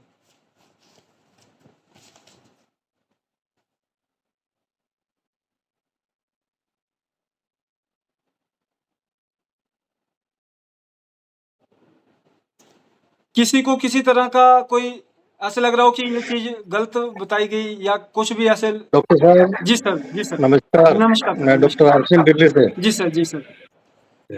सर एक पेशेंट हमारे पास में है, जी उनको प्रोस्टेट बहुत 1.5 साल हो गया बढ़ा हुआ है, जी और उनका इलाज पहले तो एलोपैथ चला है, उसके बाद उन्होंने आयुर्वेदिक इलाज कराया था। अब हमारे पास आए हुए हैं, जी लेकिन उनको मैं अभी 2 महीने से दवा दे रहा हूँ, जी लेकिन बहुत हल्का उनको फायदा हुआ अभी। जी मामूली जी पेशाब खुल के नहीं आता, उनका जी। फ्लो नहीं है। डाइल्यूशन तो चेंज किया आपने? उनको उनको उनको मैंने C2 दिया था मैंने, और S6 और C6। जी। अच्छा, आपने बुक वाला फॉर्मूला नहीं किया ना? नहीं, वो नहीं दिया था जी, उन्हें। तो आप बुक वाला फॉर्मूला करेंगे, आपको डेफिनेटली एक अच्छा रिस्पॉन्स देखने को मिलेगा, क्योंकि अच्छा 2 अच्छा। महीने में तो सर 2 महीने जी तक जी अगर उसके शरीर में ये दवाई चले जाए ना, इलेक्ट्रोपैथी की दवाई चले जाए, तो उसको कोई ना जी कोई जी। रिस्पॉन्स देखने को मिल ही जाता है। 100 में से ठीक 10 है, आज मैं इसकी पेशेंट। दवा तैयार जी जी आज मैं इसकी दवा तैयार कर रहा हूँ, तो मैं उसी के साथ बनाता हूँ जी उसको। जी जी। बुक वाले फॉर्मूला को आप कंसीडर कीजिए, और वही ठीक आपको आगे एक अच्छा करेगा। बुक में जो फॉर्मूला है वो है, एक है प्रोस्टेटाइटिस और एक है है जी। प्रोस्टाइटिस, ठीक है? प्रोस्टाइटिस ना। जी, एक है प्रोस्टेटाइटिस, ठीक है? जी आपको जी जी। प्रोस्टेटाइटिस वाला करना है, और एक है प्रोस्टाइटिस, है ना? प्रोस्टेटाइटिस, ठीक है। Prostatitis, P R O prostatitis. S T A T I T I S, उस वाले को आपको ठीक कंसिडर है। करना है। जी, चलिए हम डिजीज को भी डिस्कस करेंगे, कोई इशू नहीं है। डिजीज डिस्कस करना बहुत इम्पोर्टेंट है हमारे लिए। हाँ हाँ तो जी, बिल्कुल प्लीज बिल्कुल। किसी का कोई जो क्वेश्चन जो अभी तक आपको इन्फॉर्मेशन दी गई है उसके रिगार्डिंग कोई क्वेश्चन हो? ठीक है जी। जी, तो प्लीज अपना। नहीं, ये तो सही है, आपने जी बताया बिल्कुल बिल्कुल इसलिए। सर, बिल्कुल। डिजीज को भी करिए। अगर आप सबसे भी रिक्वेस्ट रहेगा कि अपने डिजीज के रिगार्डिंग भी क्वेश्चन प्रिपेयर रखें। हम डिजीज को भी डिस्कस करेंगे, पर साथ में हम अपने एजुकेशन को भी साथ में करेंगे। ठीक है सर। इसके बाद फिर वो हम अलग से मैं शाम को भी कुछ बात करके आपसे कुछ मेडिसिन के बारे में पूछ लूंगा। जी सर, जी बिल्कुल। ठीक। Thank you. तो मैं उम्मीद करता हूँ कि हमारा जो अभी तक का जो मैंने आपको इन्फॉर्मेशन दिया था वो आप प्रोसेस करने में आपको समझने में भी कामयाबी हुई होगी। और अगर कोई कन्फ्यूजन बन रहा है तो आप वीडियो को भी दोबारा देखेंगे तो आपको वो कन्फ्यूजन टूट सकती है। उसके अलावा आप डायरेक्टली हमसे पूछ के भी बात कर सकते हैं, वो भी आपके लिए ऑप्शन रहता है हमेशा। तो चलिए आज हम अपने जो लेक्चर है उसका जो सेकंड पार्ट है उसकी तरफ अभी हम प्रोसीड करते हैं। उम्मीद करूंगा और सबसे रिक्वेस्ट रहेगा जो जुड़ चुके हैं कि अपने अगर कोई पेशेंट के रिगार्डिंग क्वेरी हो तो उसको भी तैयार रखें। इस चीज़ के बाद हम पेशेंट को भी डिस्कस कर सकते हैं, कोई ऐसी बात नहीं है। जरूरी नहीं है कि हमने जो हम टॉपिक रखा है सिर्फ उसी पर नहीं डिस्कस करना है, उसको तो हमने डिस्कस करना ही है। उसके अलावा अदर जो हमारे मेन जो की फैक्टर्स हैं उसको भी हम डिस्कस कर सकते हैं। तो ठीक है, आज हमारा सेकंड जो पार्ट है वो है हमारा मेडिसिन का, जो वो है वर्मीफ्यूगो। वर्मीफ्यूगो में हमारे वर्ब 1 और वर्ब 2 दो रेमेडीज रहते हैं। वर्मीफ्यूगो जो है वो आपकी एंटी वर्म, एंटी पैरासाइट और एंटी मतलब आपकी किसी भी तरह के एलर्जन कंडीशन को कंट्रोल करने में वर्मीफ्यूगो जो है वो काफ़ी बड़ा रोल प्ले करता है। पहले हम डिस्कस करेंगे कि वर्मीफ्यूगो के प्लांट्स क्या हैं। फर्स्ट ऑफ ऑल मैं आपके जो कॉमन प्लांट्स है उसको मैं एक बार आपको सिर्फ अनाउंस कर देता हूँ। इसमें आपके टोटल 4 कॉमन प्लांट हैं। 4 कॉमन प्लांट में जो आपके प्लांट्स हैं, फर्स्ट है एलियम सैटिवम जिसका कॉमन नेम है गार्लिक, जो हमारा लहसुन होता है, एलियम सैटिवम। सेकंड है हमारा कैनोपोडियम एंथेलेमेंटिक, कैनोपोडियम एंथेलेमेंटिक, इसका जो कॉमन नेम है वो है स्ट्रॉबेरी वाइट। थर्ड जो कॉमन प्लांट है वो है डिक्टामेनस एल्बस डाइटेनी, इसका कॉमन नेम है डाइटेनी। और फोर्थ जो कॉमन प्लांट है वो है रूटा ग्रेवलोनियस, कॉमन नेम है रू, RUE रू। पहले मैं आपको इन जो 4 प्लांट है उसके ऊपर मैं आपको ब्रीफ बताऊंगा कि इनके क्या रोल्स हैं और क्या ये आगे पेशेंट मतलब किस क्या प्रॉपर्टीज रहती हैं, क्या ये आगे वर्क करते हैं, किस तरह से वर्मीफ्यूगो 1 में इसका रोल बना है। तो फर्स्ट है हमारा एलियम सैटिवम, जो इसका रोल है वो फर्स्ट रोल है उसका एंटी कैंसरस। सेकंड, ये किसी भी तरह के बैक्टीरिया, फंगस और पैरासिटिक डेवलपमेंट को बॉडीज में किल करने के लिए ये प्लांट जो है वो वर्क करता है। आखिर में जो वर्मीफ्यूगो 1 है उसका रोल भी एंटी बैक्टीरियल, फंगस या किसी भी तरह के पैरासिटिक जो कंडीशन है उसको किल करने में इसका रोल रहता है। और जो थर्ड इसकी प्रॉपर्टी है वो है आपकी नर्वस सिस्टम के रिगार्डिंग। जो ये जो वर्क करेगा उसमें आपका नर्वस सिस्टम को प्लांट जो वर्क करता है उसमें ये आपके नर्वस सिस्टम को भी कंसीडर करके या नर्वस सिस्टम के ऊपर भी एक पॉजिटिव इफेक्ट डाल के ये जो प्लांट है ये वर्क करता है। हाँ, एक्सेस करोगे यूज तो उसमें कोई ना कोई भी डिस्टर्बेंस आपको देखने को जरूर मिलती है। सेकंड है हमारा कैनोपोडियम एंथेलेमेंटिक, कैनोपोडियम एंथेलेमेंटिक, इसका जो फर्स्ट है उसमें भी एंटी पैरासिटिक है। उसके अलावा ये आपका किसी भी तरह के इंटेस्टाइन के इन्फेक्शन को क्योर करने में हेल्प करता है जिसमें आपका GIT का रोल आ गया। और थर्ड, ये आपका ब्लड प्यूरिफायर रहता है। ये इसकी प्रॉपर्टीज हैं। जो थर्ड हमारा कॉमन प्लांट है वर्ब 1 और वर्ब 2 में वो है डिक्टामेनस एल्बस डाइटेनी। इसका जो आपका रोल रहता है वो GIT का रहता है और रेस्पिरेटरी का रहता है। जो प्रॉपर्टीज रहती हैं, एक तो ये आपके GIT के ट्रैक को कवर करता है प्लांट और दूसरा आपका रेस्पिरेटरी ट्रैक को कवर करता है। आखिर में जो ये प्लांट्स हैं, जो ये मेडिसिन हैं, अगर हम इसको सिंगल यूज भी करते हैं तो भी ये अफेक्ट करता है। आपसे पहले भी बताया गया था कि मैटी जी ने भी एंड ऑफ ऑल की जो उनकी लास्ट के जो अपडेट था जिसके बाद उन्होंने ये स्टेटमेंट दी है कि आज मैं जिस जगह पहुंचा हूं उससे आगे, जिस डेवलपमेंट पे पहुंचा हूं, जब मैं उससे आगे को देखता हूं तो मुझे उससे भी 100 गुना ज़्यादा आगे डेवलपमेंट होते हुए दिखाई दे रही है। और उन्हें जिसको मैं इस जीवन काल में पूरा नहीं कर सकता हूं, पर मुझे यकीन है कि मेरे आने वाले समय में कोई और पर्सन अपने जीवन काल में इसे और भी आगे तक लेके जाएगा और इसी तरह से ये सिलसिला आगे तक चलता जाएगा। और ये जो प्रोग्रेस, वर्क इन प्रोग्रेस रह के हम एक फाइनल किसी प्रोडक्ट तक पहुंच पाएंगे कभी ना कभी। पर बेस प्रोडक्ट उन्होंने इस लेवल तक पहुंचा दिया जहां पे आपको 80 to 90% उन्होंने सारी इंफॉर्मेशन को डेवलप कर दिया था। जैसे टेम्परामेंट डायग्नोज हो गया, फिर रेमेडी यूज हो गया, फिर आपका प्रोटोकॉल्स हो गए, हाइपो एंड हाइपर फंक्शंस के थ्योरी हो गई, फिर डाइल्यूशन की थ्योरी हो गई। इसको उन्होंने ये 90% आपका पेशेंट को कंट्रोल कर लेता है। और लास्ट एंड ऑफ ऑल में वो भी सिंगल रेमेडी और डबल रेमेडी के ऊपर बेस पे चले गए थे, पर उसको यूज करवाने का तरीका थोड़ा अलग है।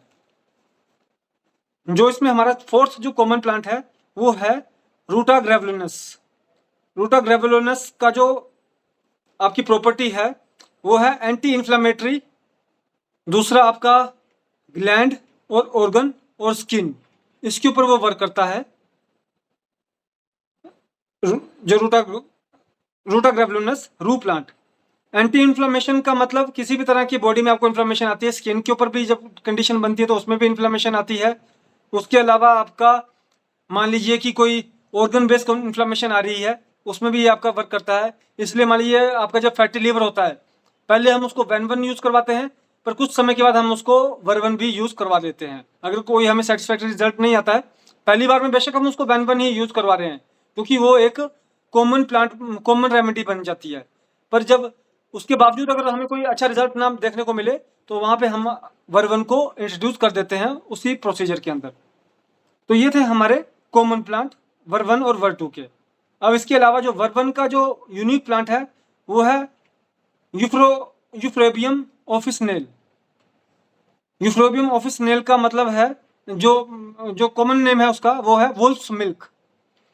जो इस प्लांट की प्रॉपर्टीज है, एक तो ये आपकी ब्रीदिंग डिसऑर्डर, किसी भी तरह के जब आपका अस्थमा वगैरह होता है या कोई भी आपकी इस तरह की कंडीशन होती है, उसमें भी हम वर्वन को यूज करवा सकते हैं। और उसके अलावा ये आपका फुल रेस्पिरेटरी ट्रैक का कोई भी डिसऑर्डर बन रहा हो, उसके ऊपर भी आपका एक हेल्प करने वर्क करता है।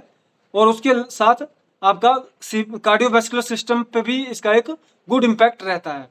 तो जब भी हमें किसी भी पेशेंट में रेस्पिरेटरी ट्रैक या कार्डियोवैस्कुलर सिस्टम का आपको कोई डिस्टर्बेंस देखने को मिलता है, तो वहां पे आप अपने जो पेशेंट है उसमें आप वर्वन को यूज कर सकते हैं। इससे आगे है हमारा थाइमस सेपेरिलियम, थाइमस सेरेपिलियम, कॉमन नेम है बिटोनी।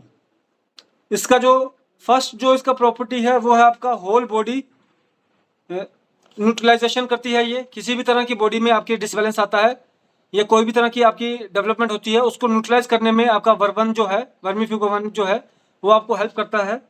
उसके अलावा आपका ये आपका एंटीसेप्टिक है और इसका एक ग्लैंडुलर रोल भी रहता है। कहीं पे आपका ग्लैंडुलर पेशेंट आता है, आपको लगता है ग्लैंडुलर बेस है, तो वहाँ पे भी आप वर्मीफ्यूगोवन को यूज करवा सकते हैं। मान लीजिए आपका फॉर्मूला था उसमें वेन था लिखा हुआ, तो आप उसमें वर्वन को आगे इंट्रोड्यूस, वेन की जगह वर्वन को इंट्रोड्यूस कर दीजिए। अगर सिर्फ एल्वन लिखा गया तो वहाँ पे एल्वन को हटा के वर्वन को इंट्रोड्यूस कर दीजिए, तो आपको पेशेंट के अंदर एक पॉजिटिव डेवलपमेंट देखने को डेफिनेटली मिलेगी। इसके बाद जो लास्ट जो हमारा वर्मीफ्यूगोवन का जो यूनिक प्लांट है वो है हमारा इम्पेरोटोरिया ऑस्थरेम। इम्पेरोटोरिया ऑस्थरेम, इसका कॉमन नेम है मास्टर वॉट। इसका जो रोल है वो आपका रेस्पिरेटरी ट्रैक पे भी रोल है और दूसरा आपका हार्मोनल रोल है।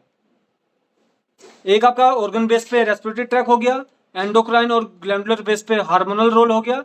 थर्ड, इन जनरली आपका किसी भी तरह की गायनी की जब कंडीशन होती है पेशेंट में, फीमेल पेशेंट में कोई भी गायनी कंडीशन हो, तो उसमें भी आप वर्मीफ्यूगोवन को कुछ ट्रीटमेंट के दौरान में कुछ देर अगर इंट्रोड्यूस करेंगे, अगर रिजल्ट कम आ रहा है या रिजल्ट रुक रहा है, तो उसको वो दोबारा रीएक्टिवेट और सही करने में वो आपको हेल्प करती है।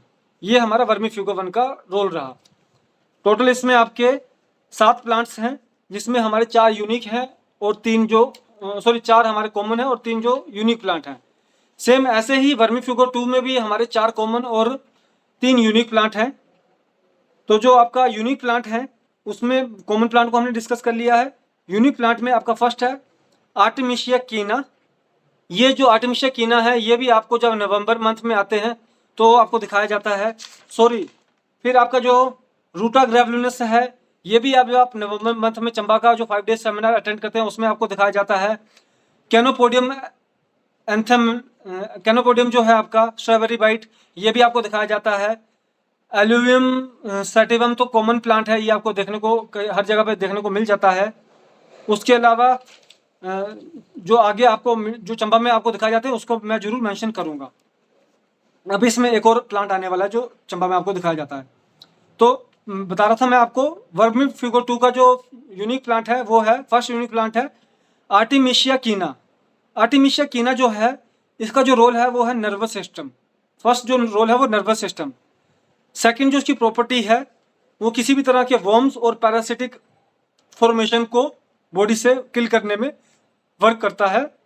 ये है आपका आर्टिमिशिया कीना का रोल। और सेकंड आपका इसमें जो प्लांट है वो है आपका टेंट्रम वुल्गैरे। जो ये टेंट्रम वुल्गैरे है, टेंट्रम वुल्गैरे, ये भी प्लांट जो आपको है वो चंबा में आपको जब आप नवंबर मंथ में आते हैं तब आपको ये शो किया जाता है।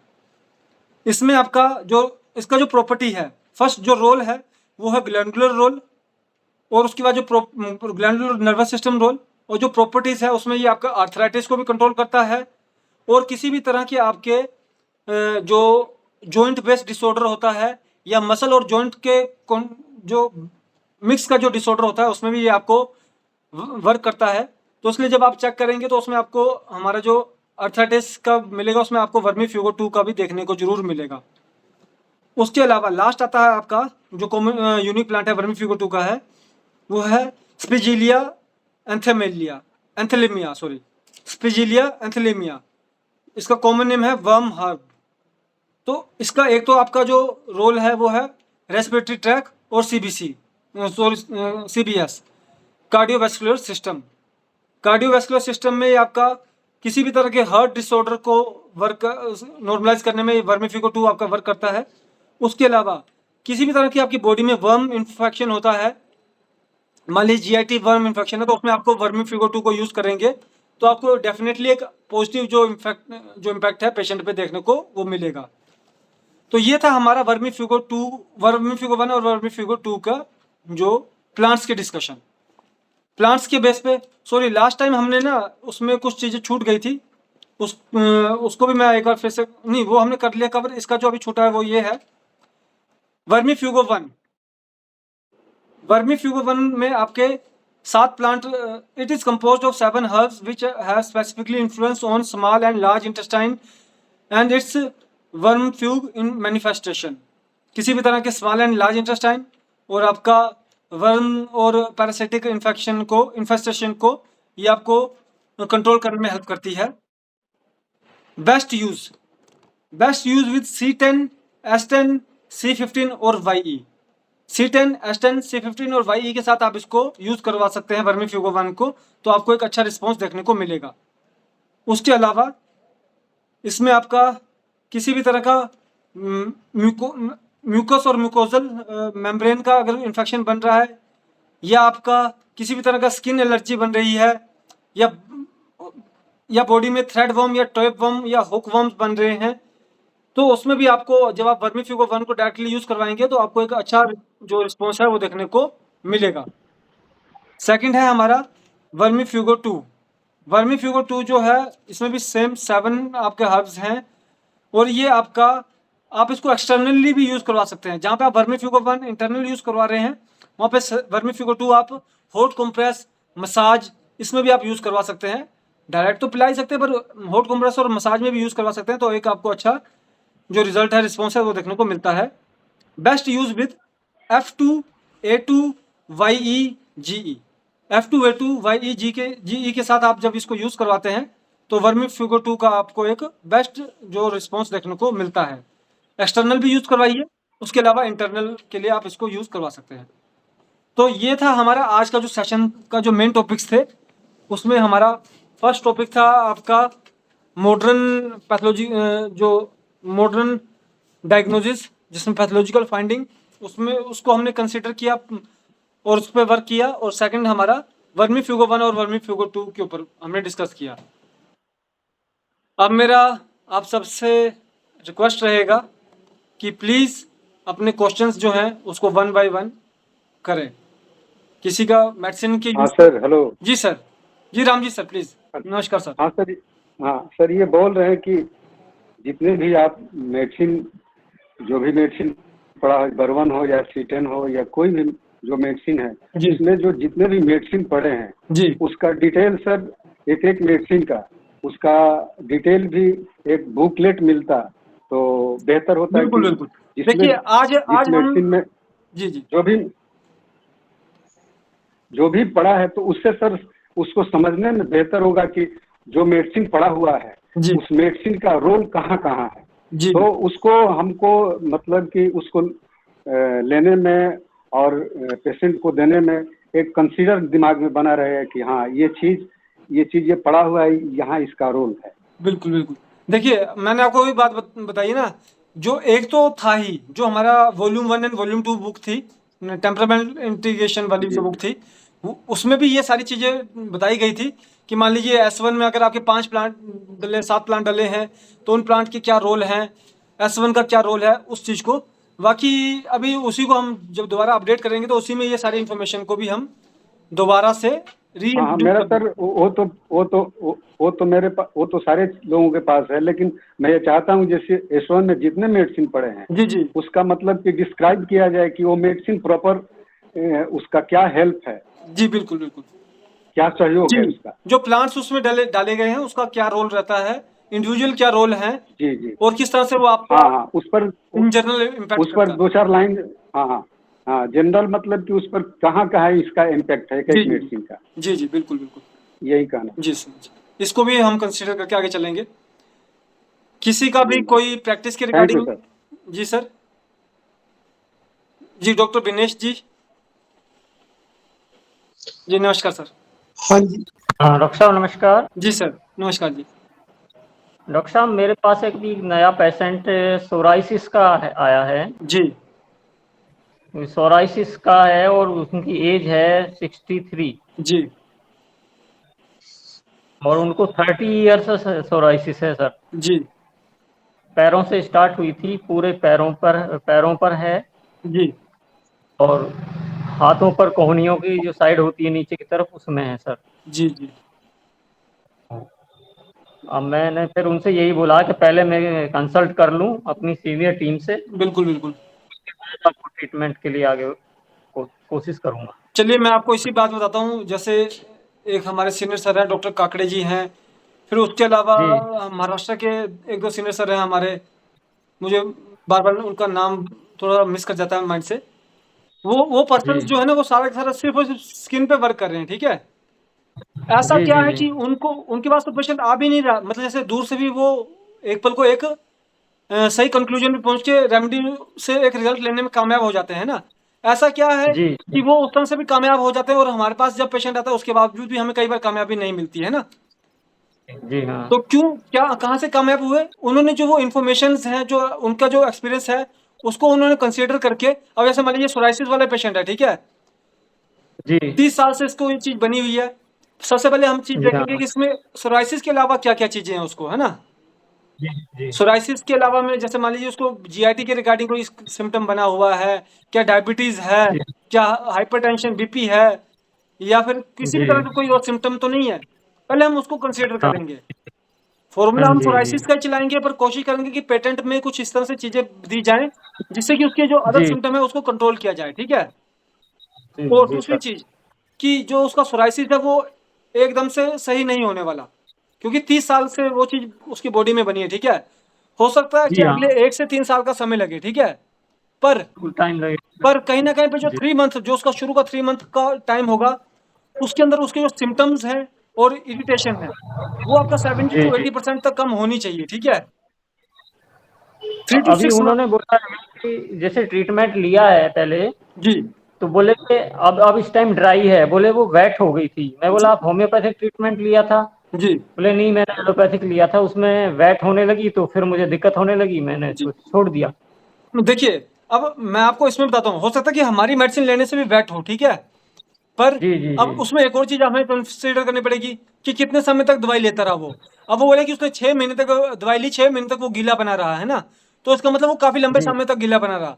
पर वो जब हमारी हाँ रेमेडी लेगा उसमें क्या हुआ कि एक जी महीने में वो गीला हुआ, फिर उससे अगले महीने में वो सूखना शुरू हो गया, फिर बीच में थोड़ा गीला हो जी जाता है, फिर सूखना शुरू हो जाता है। तो इसमें कोई ना कोई जी जी उसका जो नॉर्मल नेचर होता है उसमें उसका बार बार जो है वो डिफरेंस बन रहा है ना।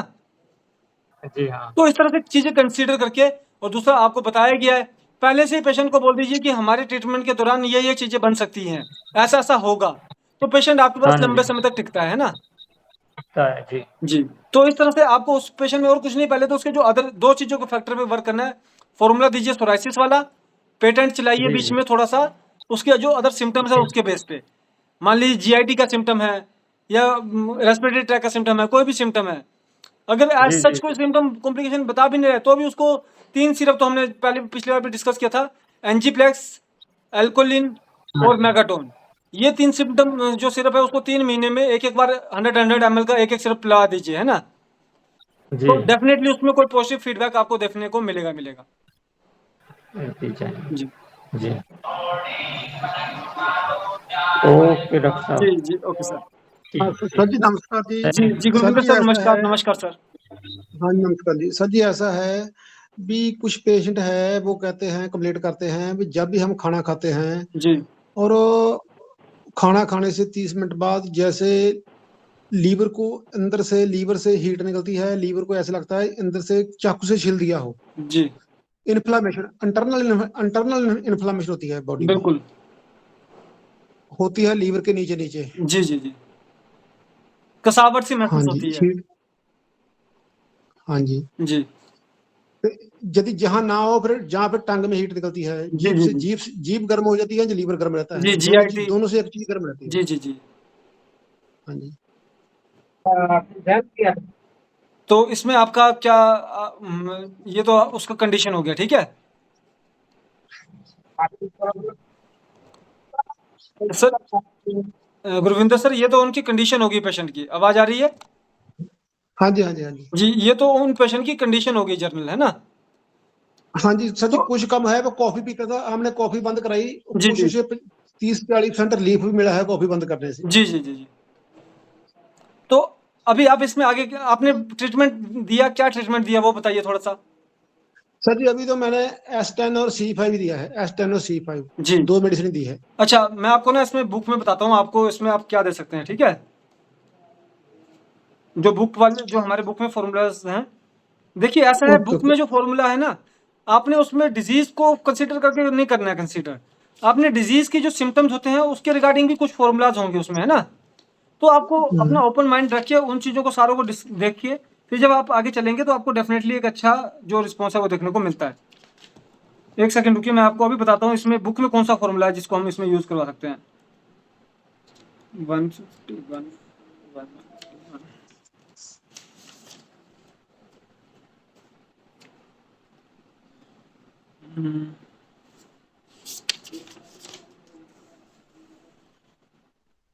अच्छा, आपने उन पेशेंट का कभी एलएफटी केएफटी भी करवाया है? हाँ सर जी कुछ बड़ा है, उसका 52 है, 52 के लगभग है। जी। मतलब उसमें फैटी लिवर बता दिया गया ना? हाँ जी हाँ जी। जी। जो फैटी लिवर आ गया उसमें तो हम सीधे हेप्टोमेगली चलाएँगे, ठीक है? ठीक है जी। जी, और फिर जैसे मान लीजिए कि किसी को आपका सिंपल वही सिम्पटम है, पेट के रिगार्डिंग सिम्पटम है ना? तो उसमें हाँ गैस्ट्राइटिस सर भी जी लिखा। हाँ वो ऐसा है ना, खाली पेट सही होता है, सवेरे मॉर्निंग सही है, जैसे भी वो कुछ खाता है, फ्रूट जी, खा रहा है, तभी उसे लीवर में इन्फ्लामेशन, सोज से लीवर से हीट महसूस होती है, जी। और इसमें जो हमारा खाली पेट सही होता है। जी, जो इसमें जो हमारा ना, जो मेन जो फ़ॉर्मूला है, वो है हमारा आप नई बुक है आपके पास, न्यू बुक है आपके पास? और पीडीएफ ही है मेरे पास चलिए बस। कोई इश्यू नहीं, पीडीएफ में आप 153 पेज पे जाएँगे, वहाँ पे 2 फ़ॉर्मूला है, ठीक है जी। 17 नंबर फ़ॉर्मूला और 19 नंबर फ़ॉर्मूला, ठीक है? ठीक है जी। जी। एक है आपका कंजेस्टिव लीवर और दूसरे पे लिखा हुआ है लिवर फेलियर, ठीक है? ठीक है जो जी। 17 नंबर फ़ॉर्मूला है और जो आपका 19 नंबर फ़ॉर्मूला है, इसका मैं आपको डिफ़रेंस भी बता देता हूँ। जैसे कि अगर तो सिर्फ़ उसको क्या बोलते हैं पेन हो रही है, कसावट महसूस हो रही है, इस तरह के सिम्पटम हैं, हाँ तो आप उसको हाँ, दीजिए। यही यही। हेलो? हाँ जी हाँ जी। जी। अगर तो उसको सिर्फ़ जैसे आपने बताया कि उसको पेन हो रही कसावट हो रही है, पेन हो रही है, ठीक है? इस तरह के सिम्पटम हाँ हैं, जी। तो आप उसको दीजिए 17 नंबर फ़ॉर्मूला जो कि है कंजेस्टिव लीवर, ठीक है? आप ठीक उसको है जी। ये S5L1WE C211YE आप जब आप किसी भी तरह ठीक का है जी। पेशेंट है और आपको डाउट हो रहा है कि लिवर के बेस पे ही सारी बीमारी बन रही है और लिवर ही इसका जो है वो बेस कोर्स हो सकता है, ठीक है? आप उसमें ओके उस जी। पेशेंट को जब ये ट्रीटमेंट चलाएँगे, डेफ़िनेटली आपको जो पेशेंट के अंदर एक अच्छा सुधार देखने को मिलेगा, ठीक है? पर वहीं पे जो पेशेंट है उसमें उसको सोराइटिक मतलब हो सकता है कि लिवर सोराइसिस बन रहा हो, है ना? तो उसमें आप उसको 19 नंबर फॉर्मूला पे चला सकते हैं, तो आपको एक अच्छा रिजल्ट देखने को मिलेगा। 19 नंबर फॉर्मूला और इसमें क्या फर्क है, जैसे कि आप देख रहे हैं S5 और S5 कॉमन है, ठीक है, उसके बाद YE भी कॉमन है, पर S5 और WE कॉमन है, ठीक है, पर फर्स्ट फॉर्मूला में हमने L1 को यूज किया, सेकंड में हमने C10 और F1 को भी यूज किया है ना। तो इस ठीक तरह है से कुछ जो डिफ्रेंसिएशन होते हैं उसको आप जब अपने बेस पे देखेंगे, C10 का रोल क्या रहता है ना, डी जनरेशन को कवर कर रहा है वो आपका। आपका जो C2 है वो आपका ऑर्गन, प्योरली ऑर्गन के ऊपर कंसिडर होकर कवर कर रहा है ना। इस तरह से ये सारी चीजों को जब हम आगे देख के जब आगे वर्क करते हैं तो आगे हमें एक अच्छा रिस्पॉन्स देखने को मिलता है। तो बुक में आपको मैक्सिमम ओके सर देखिए, जी। आपको उसके सिम्टम्स को कैरी करना है, हमें सिम्टम को बेस नहीं बनाना है, पर सिम्टम को मद्देनजर रखते हुए हमें फॉर्मूला को सिलेक्ट करना होता है सर। ओके जी। जी, सर जी पेज नंबर कितना है बुक का? पेज नंबर न्यू बुक में है 153। 153। जी सर जी एक पेशेंट हो रहा है, वो क्या है, जब वो शाम को भोजन की थाली आगे रखता है तो उसके शरीर पर सुइयां बजने लगती है। वो ओके। खुशबू से ही भोजन की खुशबू से, सब्जी की खुशबू से ही उसके शरीर में सुइयां बजने लगती है। जी जी जी, जब ये वो रसोई में इंटर करता है, किचन में इंटर करता है, तभी उसके शरीर पर सुइयां बजने लगती है। सर अब देखिए इसमें ना, ये आपका वैसे एक तो GIT तो डिसऑर्डर है ही है, उसके अलावा ये आपका न्यूरोलॉजिकल डिसऑर्डर भी है। आपको मैं एक एग्जांपल लेता हूँ, जैसे आपका रेबीज की कंडीशन होती है ना, उसमें क्या होता है कि आपको फोबिया बन जाता है ना। नहीं नहीं सर जी, मॉर्निंग टाइम नहीं का, मॉर्निंग टाइम वो सर खाना खा लेता है, चलिए इवनिंग टाइम जब उस चीज, उसे जी जी नहीं सर जी, इसका जी फूड एलर्जी हो जाती है ना, फूड एलर्जी हो सकती है, जी जी जी किसी चीज की फूड एलर्जी हो सर, सकती है। वो तो जैसे मान लीजिए वीट एलर्जी हो गई या उस तरह से हो गया आपका, ठीक है। हाँ पर देखिए हाँ हाँ। अब इसमें आप उसको मान लीजिए जैसे IBS को भी कर सकते हैं कंसीडर, है ना, क्योंकि आखिर में पचना तो ओके ओके। आंतड़ियों में जाके पचना है ना। हम्म। हाँ पर जी हाँ जी हाँ जी। कहीं ना कहीं पे इसमें सर उसका न्यूरोलॉजिकल फैक्टर भी इन्वॉल्व होता है, इसलिए जब हम फॉर्मूला बनाते ओके हैं तो ओके हमें उन सारी चीज़ों को कंसीडर करना चाहिए। मान लीजिए कि फॉर्मूला ओके न्यूरोलॉजिकल बेस बना दिया, और आपका जो क्या ओके। बोलते हैं ट्रीटमेंट जो पेटेंट है वो हमने उसका जो जैसे पेट के GIT के रिगार्डिंग चला दिया है ना, तो उसमें हमको एक पॉजिटिव ओके रीइंफोर्समेंट देखने को मिल सकती है। ठीक ठीक ठीक। ऐसा ना, मेरे पास एक लेडी आई थी काफी साल पहले, वो कहती ना, हमारी गली में कोई व्यक्ति भिंडी भिंडी लेके जाता है लिफाफे में, जी और गली से लेकर गया, मुझे छींके आने लगती है। जी इतनी एलर्जी थी उसको, सर, वो एलर्जी सही हो गई थी वो। कंडीशन होती है, बिल्कुल बिल्कुल हाँ हाँ, मैंने उसका पेट का ट्रीटमेंट किया, वो सही हो गई थी। बिल्कुल। आपने IBS से ही चलाया होगा उसमें, है ना। मैंने उसका ना, मुझे याद नहीं, काफी पुरानी बात है 2015 की। जी जी मुझे जी एस्टन का याद है, मैंने एस्टन और वर्मन दिया, उसके पेट में काफी इन्फेक्शन थी, वो जी जी जी इन्फेक्शन थी, कोई कहती मुझे अब भिंडी से कोई एलर्जी नहीं है, मैं एक अब चीर भी सेकंड। लेती हूँ कहाँ जी से। एक समय जब गली से गुजरता था लेकर, मुझे छींकें आने लगती थी। जी जी बिल्कुल। इतना इतना एलर्जी, जो इतना एलर्जिक रिएक्शन था उसे। आप सभी से भी इस चीज का है कि कभी भी आपके पास कोई पेशेंट ऐसा आए जिसको खाने के रिगार्डिंग में हाँ जी दिक्कत हाँ है जी ना, उसमें आप सबसे हाँ पहले जी हाँ उसको जी। कुछ दिन के लिए IBS वाला जो फॉर्मूला है उसको अगर आप चलाएंगे तो डेफिनेटली आपको, मान लीजिए उसको सही से भूख नहीं लगती है, ज़्यादा भूख लगती है, पचता नहीं है सही से, आप सोच रहे कॉन्स्टिपेशन है, पर उसमें भी अगर आप IBS को चलाएंगे तो आपको डेफिनेटली एक अच्छा रिलीफ देखने को मिलेगा। Okay okay. जी सर जी आईबीएस का फार्मूला कौन बुक में है? बुक में सर, है? पुरानी वाली बुक में तो आपको इरिटेटिव बावल सिंड्रोम के अंडर मिल जाता है, ठीक है। ओके ओके और जो ठीक है जी। उसमें IBS ने लिखा उसको लिखा इरिटेटिव बावल सिंड्रोम, और जो आपका हाँ जी नई हाँ जी, बुक है समझ उसमें गया। 156 पे 43 नंबर फॉर्मूला है।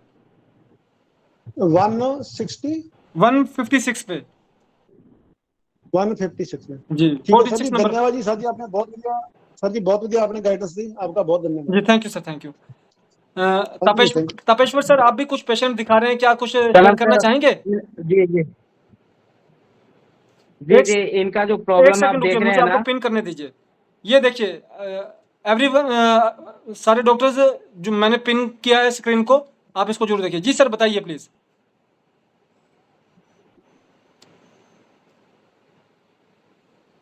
तपेश्वर सर प्लीज बताइए।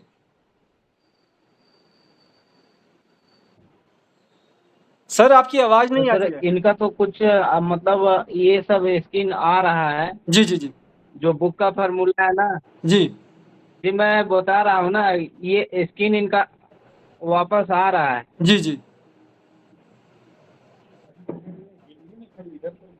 हेलो, जी सर बोलिए बोलिए। अब आवाज आ रहा है सर? जी सर। तो इनका अभी स्किन आना शुरू हुआ है, पूरा इनका लिकोडर्मा पूरा व्हाइट हो गया था, तो जी कुछ कुछ मतलब अब जो है सो आराम हो रहा है। जी और यहाँ पे इनका भी कुछ ठीक हुआ है। जी ये सब जो है व्हाइट था, तो ये ब्लैक हुआ है। जी तो इसमें और कुछ किया जाए सर कि ये बुक में जो फार्मूला चल रहा है बिल्कुल वही बिल्कुल चलाएं? बिल्कुल बिल्कुल। अब अच्छा देखिए, अब यहाँ पे भी हमें सिम्टम्स को भी कंसीडर करना पड़ेगा, है ना। देखिए, एक तो हो गया लिकोडर्मा, एक हो गया आपका सोराइसिस, और एक हो गया आपका क्या नाम होता है उसका, एक सेकंड रुकिए ना, मैं बुक को भी जरा ओपन कर लेता हूँ। अच्छा ये बताइए, जो क्या बोलते हैं, जब ये पेशेंट है, क्या इसमें इनको धूप में जाते हैं तो क्या इरिटेशन भी होता है?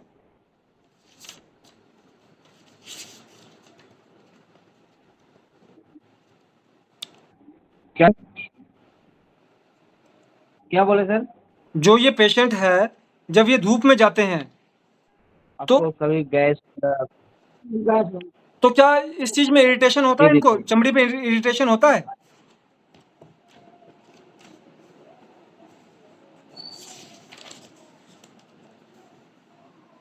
धूप में जाते हैं तो चलिए कुछ लगता है, हाँ जलन जैसा लगता है। ठीक है, तो बिल्कुल सही है। इसका जो ट्रीटमेंट था वो लिकोडर्मा का होना था, ठीक है, मतलब जो स्टार्ट है वो लिकोडर्मा से ही होना था, ठीक है। पर अब आप इनसे ये पूछिए कि क्या अब वो जो जलन है पहले हमारे पास आने से पहले और जलन होता है अभी के टाइम में कोई डिफरेंस है उसमें, जी जी ये पूछिए इनसे। जी। विटलिको। है अंदर पहले जलन जो होता था तो, और अभी का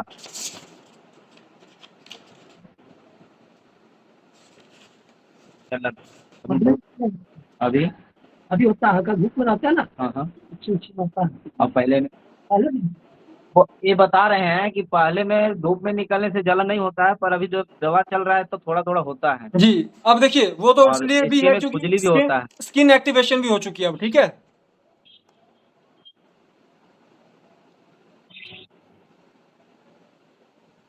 क्या मेरी आप तक आवाज पहुंच पा रही है?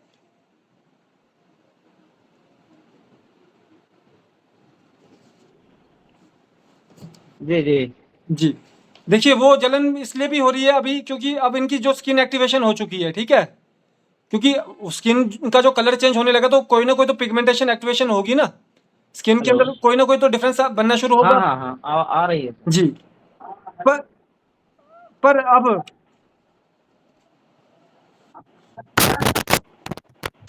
ये जी जी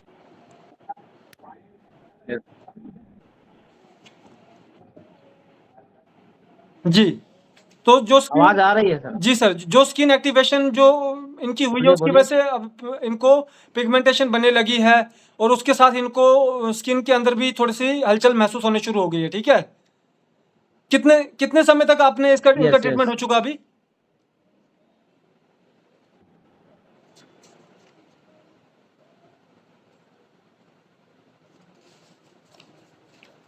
चलिए तपेश्वर सर, मैं आपको ना डायरेक्टली आप मुझे मैं आपको मैसेज भी करूंगा, और अभी आप सुनते भी रहिएगा, ठीक है। अक्टूबर से इनका अक्टूबर से ही जी जी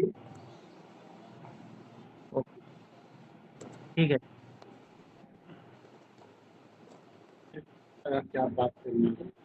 इनके जी, सस्पेंशन तो सभी लोगों ने देखा इनका, ये पेशेंट को ऑब्जर्व किया, आप सभी डॉक्टर्स ने। इनका पहले क्या हुआ था, इनको जो इनकी जो कंडीशन थी वो थी लिकोडर्मा की थी, सफ़ेद दाग की ही कंडीशन थी। पर उसके बाद क्या, सॉरी, विटिलिगो की कंडीशन थी, सफ़ेद दाग की। क्योंकि जो देखिए दो चीज़ होती है, एक होता है लिकोडर्मा, एक होता है विटिलिगो। जो विटिलिगो होता है उसके अंदर किसी भी तरह के अदर फॉर्मेशन नहीं होती है। मान लीजिए कि जो सफ़ेद दाग है उसका कभी भी धूप में जाता तो इरिटेशन नहीं होगी, या फिर किसी भी तरह की कोई भी उसकी चमड़ी में उसको किसी भी तरह का कोई अबनॉर्मलिटी महसूस नहीं होगी। पर वहीं पे जो दूसरी चीज़ है वो है आपका लिकोडर्मा। जो लिकोडर्मा होता है उसके अंदर आपकी चमड़ी में जो है वो मूवमेंट्स होना या फिर जो किसी भी तरह का कोई इरिटेशन होना, धूप में इरिटेशन, मौसम के चेंज होने पे इरिटेशन, ये चीज़ें होती हैं। तो इन जनरल जब आपके पास कोई पेशेंट आता है, अगर तो वो पहली बार आया है और वो बता रहा है कि उसकी चमड़ी का रंग भी चेंज हो जाता है धूप में जाने से या मौसम के बदलाव से, तब आप उसका ट्रीटमेंट स्टार्ट कीजिए लिकोडर्मा से कम 3 महीने उसको लिकोडर्मा का ट्रीटमेंट दीजिए और उसके बाद उसके ट्रीटमेंट को चेंज कर दीजिए। फिर जब 3 महीने में आप उससे पूछेंगे तो वो आपको बताएगा कि हाँ, जो उसकी इरिटेशन वाली जो कंडीशन थी उसके अंदर एक लेवल का फ़र्क आ गया है। मान लीजिए 10%, 20%, 30% कोई भी फ़र्क आया है, ठीक है, 3 महीने के अंदर। जब वो आपको इस तरह से अपना जो फीडबैक देता है, वो आप उस फीडबैक को आप कंसिडर करके फिर उसके बाद आप उसका जो ट्रीटमेंट है वो विटिलिगो में चेंज कर सकते हैं, क्योंकि विटिलिगो की जो कंडीशन होती है उसमें वो चीज़ें नहीं होती हैं। आखिर में 2 नाम दिए गए, एक लिकोडर्मा दिया गया, एक विटिलिगो दिया गया, पर देखने के लिए दोनों कंडीशन सेम रहती है ना। ऐसा क्या चीज़ उसको डिफरेंस करती है? वो होते हैं उनके जर्नल सिम्टम। जर्नल सिम्टम में जो लिकोडर्मा का जो सिम्टम होता है उसके अंदर खुजली भी होगी, दर्द भी हो सकती है, रंग भी चेंज हो जाता है। पर विटिलिगो में आपको कोई भी सिम्टम नहीं आ रहा है, कोई खुजली नहीं हो रही, कोई दर्द नहीं हो रहा है, सिर्फ जो चमड़ी है वो सफ़ेद हो गई है। तो पहली बार उसको आप विटिलिगो का ट्रीटमेंट दो और एक्टिव हो जाती है ट्रीटमेंट तो लिकोडर्मा का देना स्टार्ट कर दीजिए। और अगर कोई लिकोडर्मा की कंडीशन में आया है जिसको खुजली हो रही है, उसको पहली बार लिकोडर्मा का ट्रीटमेंट दो, बाद में उसके ट्रीटमेंट को कन्वर्ट कर दो आप कुछ समय के बाद विटिलिगो में, तो डेफिनेटली आपका वो पेशेंट जो है वो क्योर होता ही होता है। इस बात के ऊपर किसी डॉक्टर का कोई क्वेश्चन या कोई बात कुछ पूछना चाहे, वो जानकारी लेना चाहे, प्लीज़।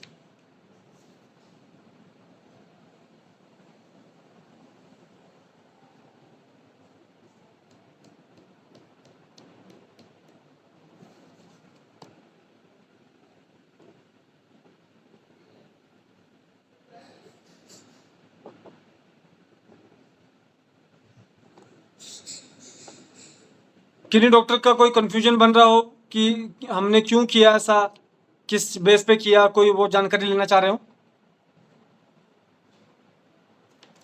आपको बुक में ऐसी कई, आपको इन जनरल भी ऐसी कई चीज़ें मिलेंगी जो पहली, अब जैसे एक एग्जांपल ले लेते हैं रीनल फेलियर का, ठीक है। मान लीजिए पेशेंट आपके पास आया, वो किडनी फेलियर का पेशेंट था आपके पास, ठीक है। उसको हमने किडनी फेलियर का ट्रीटमेंट चलाया, पर कुछ समय के बाद उसका किडनी फेलियर जो है वो कंट्रोल में आ गया, ख़त्म नहीं हुआ पर कंट्रोल में आ गया, डायलिसिस जो है उसका कंट्रोल में आ गया। तो उस समय फिर हमें उसका किडनी फेलियर का जो ट्रीटमेंट चेंज करके, या तो आप उसको जैसे किडनी डिसऑर्डर हो गया, इसमें बुक में आपको 1-2 एग्जांपल दे सकता हूं मैं।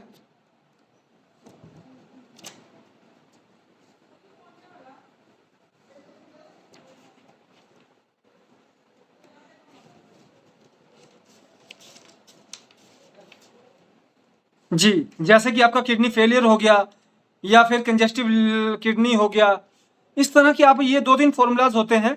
आप इस चीज़ को, इन जो फॉर्मूलाज है इनको रोटेशन में ले जाके भी आप पेशेंट के ऊपर एक रिजल्ट देख सकते हैं। अगर एग्जांपल लिया जाए, कंजेस्टिव लीवर का फॉर्मूला है S6L1BE C6V1GE, और किडनी फेलियर का फॉर्मूला है S2L1BE C6V1YE।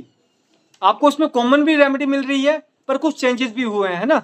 तो इस तरह से जब आप फॉर्मूला में कुछ चेंजेस करते हैं तो आपका जो ट्रीटमेंट रुका होता है या रिजल्ट रुका होता है वो कंटिन्यू हो जाता है, और अगर किसी कारणवश रिजल्ट नहीं आया है तो वो भी आपका आना शुरू हो जाता है। इस तरह से हमको रोटेशन में कुछ फॉर्मूलाज को रख के हमारा रिजल्ट लेने में एक वर्क करना होता है। किन्हीं डॉक्टर साहिबान का कोई और क्वेश्चन, डिजीज के रिगार्डिंग, किसी भी चीज के रिगार्डिंग कोई क्वेश्चन? डॉक्टर साहब नमस्कार। जी नमस्कार सर। अच्छा, मुझे ना हमें एक प्रॉब्लम है घर के अंदर में, मेरे वाइफ को, उनको बहुत पुराना कॉन्स्टिपेशन है जी उनको वेर1 भी दिया हमने, S1 भी दिया, S+ भी दिया, जी लेकिन अभी बहुत हल्का फायदा होता है, कभी होता है कभी नहीं होता मोशन। जी जी तो उसमें सर कोई ऐसा कोई मेडिसिन बताइए आपका जो अपना एक्सपीरियंस का दवा है उसको, ताकि यूज किया जाए। मेडिसिन बताने से पहले मैं आपसे एक चीज जानना चाहूंगा, आपने उनका KFT LFT जो बेसिक क्वेश्चन है, हाँ तो उनको जो है ना, उनको एसिडिटी बनता है। तो KFT LFT करवाया आपने कभी? जी जी तो क्या चीज करवाया खराब था। आती है उसमें? उनको उनको KFT तो नहीं कराया मैंने, ओके हाँ इसका हमने कराया था, LFT कराया था। जी। हाँ देखिए केएफटी और एलएफटी क्यों कहा जाता है, क्योंकि कुछ ऐसी चीजें होती है जो होती केएफटी की होती है, पर वो आपका लीवर के ऊपर भी डिस्ट्रेस डालती है ना, उसके सिम्टम लीवर में जी भी जी दिखेंगे, है ना। इसलिए जब भी हमें, आप सभी डॉक्टर्स से है कि जब भी आप कभी किसी का ट्रीटमेंट करते हैं तो ये 3 टेस्ट जरूर करवाएं, केएफटी, एलएफटी और लिपिड प्रोफाइल। इन अच्छा 3 अच्छा टेस्ट के बेस पे हम किसी भी पर्सन की बॉडी लैंग्वेज को जान सकते हैं। सीबीसी भी होता है, चौथा सीबीसी भी होता है, पर सीबीसी के क्या होते हैं, सिम्टम जो होते हैं वो ज्यादा अपीयर हो जाते हैं, एकदम से अपीयर हो जाते हैं, ठीक है। तो जी वो हम सिम्टम की वजह से भी जान सकते हैं, पर किडनी फंक्शन और लिवर फंक्शन के टेस्ट के जो सिम्टम्स हैं वो कई बार कुछ सिमिलर होते हैं, तो उसकी वजह से कंफ्यूजन बन जाती है, ठीक है। तो इसलिए अब जी जैसे मैंने बोला, अब मान लीजिए इसमें आपके पेशेंट है उसका अगर यूरिया खराब निकले, फिर, क्योंकि अगर यूरिया खराब होगा अच्छा तो अच्छा यूरिया तो आपका केएफटी का पैरामीटर है। आप इसका जी जी जी, और हम उसको कभी सही नहीं कर रहे, कंसीडर नहीं कर रहे हैं, उस चीज का इलाज नहीं कर रहे, तो आपकी कॉन्स्टिपेशन तो सही नहीं होगी ना। तो अच्छा अच्छा इसलिए एक अच्छा बार अपने पेशेंट के ये तीनों चीजें करवाइए, उसमें जो आपका, अच्छा आप मुझे बताइए लीवर में क्या चीज डिस्टर्ब आती है। उनको तो लीवर तो बड़ा हुआ दिखाता है। फैटी लीवर हो गया, फैटी, ठीक है। हाँ फैटी लीवर ग्रेड 1 है। जी जी जी जी। और जी, और बाकी एसजीपीटी है, जी और तो सब ठीक है, बाकी सब नॉर्मल था। जी जी जी, जी एसजीपीटी बढ़ा हुआ दिखाते हैं ना। जी जी जी देखिए एसजीपीटी बढ़ा हुआ दिखा रहे हैं तो कहीं ना वो ब्लड है, लीवर है, ठीक है। जी जी पर टेम्परामेंटल इंडिकेशन में देखा जाए तो वो संक्वाइन का टेम्परामेंटल इंडिकेशन है, एसजीपीटी है ना, ब्लड का। जी जी हाँ हाँ हम उनकी बीमारी को सोच रहे हैं लिम्फ बेस पे, पर बीमारी का कहीं ना कहीं पे सिम्टम आ रहे हैं लिम्फ ब्लड बेस पे, है ना। जी जी तो इसलिए हो सकता है कि आपका फॉर्मूला जो है वो अच्छे से वर्क नहीं कर रहा हो, है ना, एक सेट पे रिजल्ट ना दे रहा हो। तो इसलिए इन सारी चीजों को कंसीडर करके ही हमें आगे चलना होता है। अच्छा। जी तो आपको जो बुक का जो फार्मूला उसको दिया जाए। सर, एक बार पहले आप ना इसमें करवाइए, अब क्या आप देखिए। अच्छा, उसका नाम है, दो केएफटी भी कराता है, जी जी दोनों जी, दोबारा कराता हूँ क्योंकि उनका। जी आपने जी बताया हेप्टोमेगली तो बना ही हुआ है, ठीक है। जी जी जी और उनका क्या बोलते हैं एसजीपीटी, मतलब एसजीपीटी भी खराब आ रहा है, ठीक है। तो कहीं ना जी जी कहीं पे इनके के यूबी पे भी कोई डिस्ट्रेस चला होगा, ठीक है। अच्छा तो अच्छा हमको वो जानना जरूरी है। और सबसे बड़ी बात क्या है, मान लीजिए आपका लीवर का, आपका लिम्फ का स्ट्रेस है इतना बड़ा, ठीक है, पर जो आपका किडनी का स्ट्रेस है इतना छोटा सा, पर जी आखिर में ये छोटा स्ट्रेस जो है ना, अगर इसको हटा दिया जाए तो हो सकता है ये स्ट्रेस खुद ब खुद रिलीज हो जाए, है ना। जी जी तो ये सारी चीजें हमको देख के ही आगे ट्रीटमेंट करना होता है सर। इसलिए ये चीज जरूर कराइए, और डेफिनेटली जब हम इस चीज को करेंगे, ऑब्जर्व करेंगे, तो उसके बेस पे हमें रिजल्ट आ जाएगा। और अगर किसी बिल्कुल वश सर कारणवश केएफटी में कोई डिस्टर्बेंस नहीं मिली, तो पहले इसमें इनका जी हेप्टोमेगली का फॉर्मूला चलाया जाए, अच्छा और उसके बाद फिर आगे उसको 3 महीने के अंदर आपका एक अच्छा रिस्पॉन्स डेफिनेटली बन जाएगा उसमें। बिल्कुल सर। ठीक है, तो मैं इसे कल करवाता हूँ जी सर, बिल्कुल सर, बिल्कुल और उसका रिपोर्ट भी आपको भेज दूंगा व्हाट्सएप पे। बिल्कुल सर, बिल्कुल। डॉक्टर जगदीप जी ठीक है सर। ने भी हैंड रेज किया था, आपका कोई क्वेश्चन सर? डॉक्टर जगदीप घाली जी। हाँ जी हाँ जी जी सर। हाँ यस जी सर, सर। मेरा एक हेलो हाँ जी क्वेश्चन है। सर। मैम हेलो आपसे कहते हैं पहले जगदीप सर को बोलने दीजिए। जी सर, बोलिए। हाँ जी जी हाँ जी, सत श्री अकाल जी। जी सत श्री अकाल जी। सर मैंने ना पेशेंट है मेरे पास 4 महीने हो गए चलने को। जी उनको आर ए फैक्टर था, जी जी जी पहले था उनको 55। जी तो उसके बाद मैंने 2 मंथ बाद उनकी रिपोर्ट करवाई तो वो ठीक था। जी और जो उसके जोड़ दर्द वो भी ठीक थे। जी जी उनका लेवल हो गया 64। जी बॉडी ठीक थी, जॉइंट भी ठीक थे, सब कुछ ठीक था। जी ते उसके बाद फिर 2 मंथ बाद करवाया 88 हो गया। ओके। बॉडी ठीक है पर लेवल उसका आर इफेक्ट का बढ़ रहा है, बिल्कुल क्या बिल्कुल कारण बिल्कुल। है? देखिए पता क्या सर, अच्छा एक और चीज, इन्होंने इस दौरान जब ठीक हो गए उसके बाद भी दवाई खा रहे थे वो? हाँ अभी खा रहे हैं, अभी चल रही है उनकी नहीं, दवाई। बीच में कोई गैप तो नहीं लिया था उन्होंने? नहीं सर। ठीक है। अच्छा एक और चीज, D4 D5 किया गया है? हाँ जी, पहले D5 था, फिर D4 भी किया था। कितने समय D4 रहा है ये? D4 2 month. जी। अब इसमें एक और चीज है ना सर, कि आपका जो जो पेशेंट होता है ना, उस, देखिए बीमारी है, आप उसको जब खत्म करने की कोशिश करोगे वो भी तो वापस आने की कोशिश करेगी ना। हाँ जी पर इसमें क्या हुआ कि सिम्टम वापस नहीं आए, पर रिपोर्ट में डिस्टर्बेंस आ गई, ठीक है। हाँ जी ऊपर से ये छोटी मोटी चीज तो है नहीं, लंबे हाँ लंबे जी समय हाँ जी लेके सही होने वाली चीजें हैं, है ना ये सारी। हाँ तो जी इसमें हम आपको, अब आपको क्या करना चाहिए, कुछ समय के लिए आपका जो बिफोर मिल फॉर्मूला है उसको बंद करके आफ्टर मिल फॉर्मूला चलाना चाहिए अकेला, ठीक है। ठीक है जी। जी। और अगर फिर जब सिम्पटम अगर किसी कारणवश सिम्पटम दोबारा वापस आता है तो उसी समय बिफोर मील दोबारा स्टार्ट कर दीजिए। तो फिर उसके बाद देखिए कम से कम साल भर का समय लगता है और अभी हमारे 4 महीने हुए हैं ना। हाँ जी। जी, तो मतलब अभी भी हमको आगे 8 महीने तक इसको कैरी ओवर करना है ना। कैसे कैरी ओवर करवाना है मैंने वो हम पे डिपेंड करता है। गैप देके भी करवा सकते हैं, कोई इश्यू नहीं है। मान लीजिए 1 महीने का गैप लिया, फिर 2 हफ्ते की दवाई दी, फिर 1 महीने का गैप लिया, फिर 2 हफ्ते की दवाई दी, ऐसे भी करवा सकते हैं ना। हाँ जी। जी, तो इस तरह मैंने के प्रोटोकॉल को जी बोलिए प्लीज़ बताइए सर। मैंने अभी थोड़ी चेंज किया। मैंने अभी जी, उनको डायरेक्ट टू टंग दिया है। मेडिसिन वही है, D6 में करके जी। डायरेक्ट टू टंग दिया है। अब देखते हैं इसको। बिल्कुल, मैंने बिल्कुल, बोला 1 बिल्कुल। मंथ में चेक पता क्या सर, मैं आपको एक और बात बताता हूँ। रिपोर्ट जो होती है ना वो डिस्टर्ब करती है, ठीक है? हमें हाँ जी। मेन देखना है उसके ऊपर जो सिम्पटम है। पता क्यों? अब जैसे मैं एक एग्जांपल लेता हूँ, किसी को स्टोन हुआ, ठीक है? हाँ जी। तो उसका क्रेटिनिन लेवल बहुत ज़्यादा बढ़ गया, ठीक है? ठीक है जी। पर उसी समय उसका क्रेटिनिन लेवल जो है ना, वो अगले 4 महीने तक वो उसी लेवल तक बना रहेगा, कम नहीं होगा, पर उसको सिम्पटम नहीं आएगा, कोई भी बॉडी में विकार नहीं बनेगा, ठीक है? पर हाँ वहीं जी। पे सेम अगर रीनल फेलियर होता है और उसका क्रेटिनिन लेवल बढ़ता तो एकदम से पेशेंट जो है वो डिलैपिडेट करना शुरू कर जाता है, खराबी की तरफ जाना शुरू कर जाता है। ऐसा क्यों? क्योंकि जो स्टोन होता है जिस समय, वो एक हार्ड कंडीशन होती है बॉडी में, ठीक है? जो क्रेटिनिन होता है वो उसको तोड़ने में यूज़ हो रहा होता है, तो इसलिए अगर क्रेटिनिन एक्सेस भी होता है ना, ज़्यादा भी होता है, तो भी बॉडी में डाइजेस्ट होके वो बॉडी को नॉर्मलाइज़ रहता है, ठीक है? पर जो हाँ आपकी जी। रीनल फेलियर की जो कंडीशन होती है वो होती है सॉफ्ट कंडीशन, नॉर्मल कंडीशन। वो सीधे ऑर्गन के ऊपर डिस्टर्बेंस करना शुरू कर देता है, इसलिए फिर वहाँ पे डिस्टर्बेंस आना शुरू हो जाती है। इसलिए कभी भी हमें रिपोर्ट के ऊपर रिपोर्ट आपकी बार-बार ऊपर-नीचे होती रहेगी। साल भर में रिपोर्ट कभी ऊपर जाएगी, कभी नीचे जाएगी। नॉर्मल होने के लिए साल भर का समय लगेगा। मेन बात है सिम्पटम की। जब हमने पेशेंट को इस तरह से समझा दिया ना कि आपके सिम्पटम नॉर्मल रहेंगे, हो सकता है कि 2 महीने रिपोर्ट सही आ जाए, फिर 2 महीने खराब हो जाए, फिर 2 महीने सही आ जाए। पर इस तरह से साल भर के बाद आपकी रिपोर्ट जो है वो पूरी नॉर्मल हो जाएगी। इस तरह से हम जब पेशेंट को गाइड करते हैं तो हमारा रिजल्ट तो क्योंकि रिजल्ट तो हमें आ चुका है, क्योंकि सिम्पटम दोबारा नहीं आया है ना, इसका मतलब रिजल्ट पर बना ऐसे हुआ है। वो काम नहीं हो रही, बढ़ती जा रही है। 2 बार रिपोर्ट करवा रही है, वो फिर घबरा गए भी, यार इससे पहले तो इतना कम था, पता इतना क्या, ज़्यादा हो देखिए गया। वही बात है ना सर, आखिर में पेशेंट को भी तो कन्विंस करना है। ये सारी चीजें अगर हम पेशेंट को पहले ही शुरू ट्रीटमेंट से शुरू होने से पहले ही बोल दें तो क्या वो पेशेंट आपको जाए, मतलब उसको डिस्टर्बेंस आएगी माइंड में? नहीं आएगी ना। क्यों क्यों अब हमने इसमें क्या बोलना था पेशेंट को कि हो सकता है कि आपके देखिए आपकी कंडीशन नॉर्मल हो जाएगी पर रिपोर्ट आपकी फ्लक्चुएट करती रहेगी, है ना। जब आपने हाँ इतनी जी। सी बात पेशेंट को बोल दी है ना, तो पेशेंट के सामने जब रिपोर्ट फ्लक्चुएट हो रही है, पेशेंट आपको कुछ नहीं बोलने वाला। क्यों? क्योंकि उसको मालूम है कि डॉक्टर ने पहले ही ये बात बता दी थी उसे।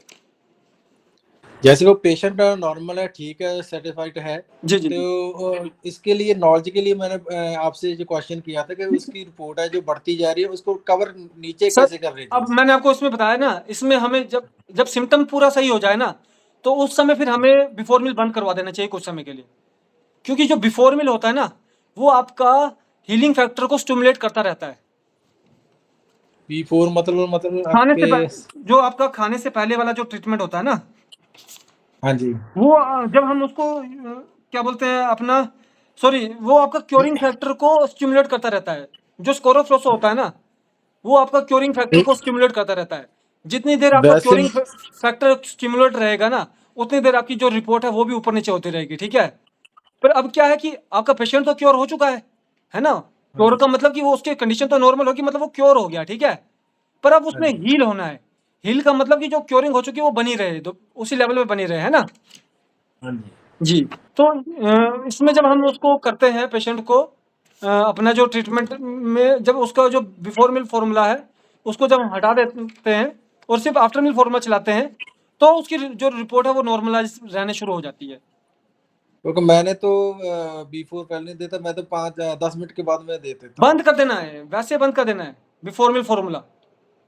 ओके, सभी बंद कर दे थोड़े टाइम के लिए। जी, जी, जी, बिफोर मील बंद कर दीजिए, सिर्फ आफ्टर मील खाने से बाद वाला चला के रखिए। ठीक है जी, ठीक है, थैंक यू सर। जी, धन्यवाद जी। जी, किन्हीं और डॉक्टर का कोई क्वेश्चन? अच्छा, मैडम पूछ रहे थे, कृष्णा मैम आपका कुछ क्वेश्चन था? जी सर। जी, जी, जी। नमस्ते। जी, नमस्कार जी। जी सर, मैंने वैसे तो आपको एक फोटोज भेजे हुए हैं और मैं अभी दिखाना चाह रही हूँ। ये क्या है, कई सर्जन से भी ट्रीटमेंट ले चुकी हैं, माता जी हैं। जी, जी, जी। इनके पैर में पहले जो स्वेलिंग थी वो सॉफ्ट थी, जी, जी, जी। बट बट अब सर्जन का भी कहना है, और मैं भी ट्रीट कर रही थी उनको, जी जी तो अब उनके टिश्यूज पता नहीं डैमेज हो गए हैं क्या, बहुत हार्ड स्वेलिंग हो गई है। मैं आपको अभी ऐसे दिखाती हूँ, शायद आप देख पाए। बिल्कुल बिल्कुल, अपना कैमरा ऑन कीजिए प्लीज। देख देख पा रहे हैं सर आप? नहीं, कैमरा आपने ऑफ किया मैम। अच्छा अच्छा, कैमरा ओके ओके, ऑन कर रही हूँ।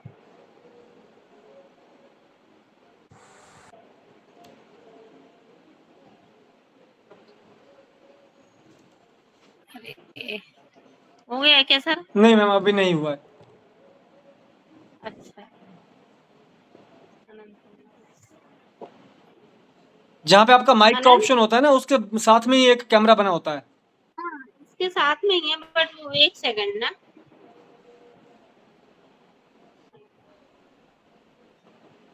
अरे इतना ये ऑन नहीं हो रहा है, कैमरा ऑन करना।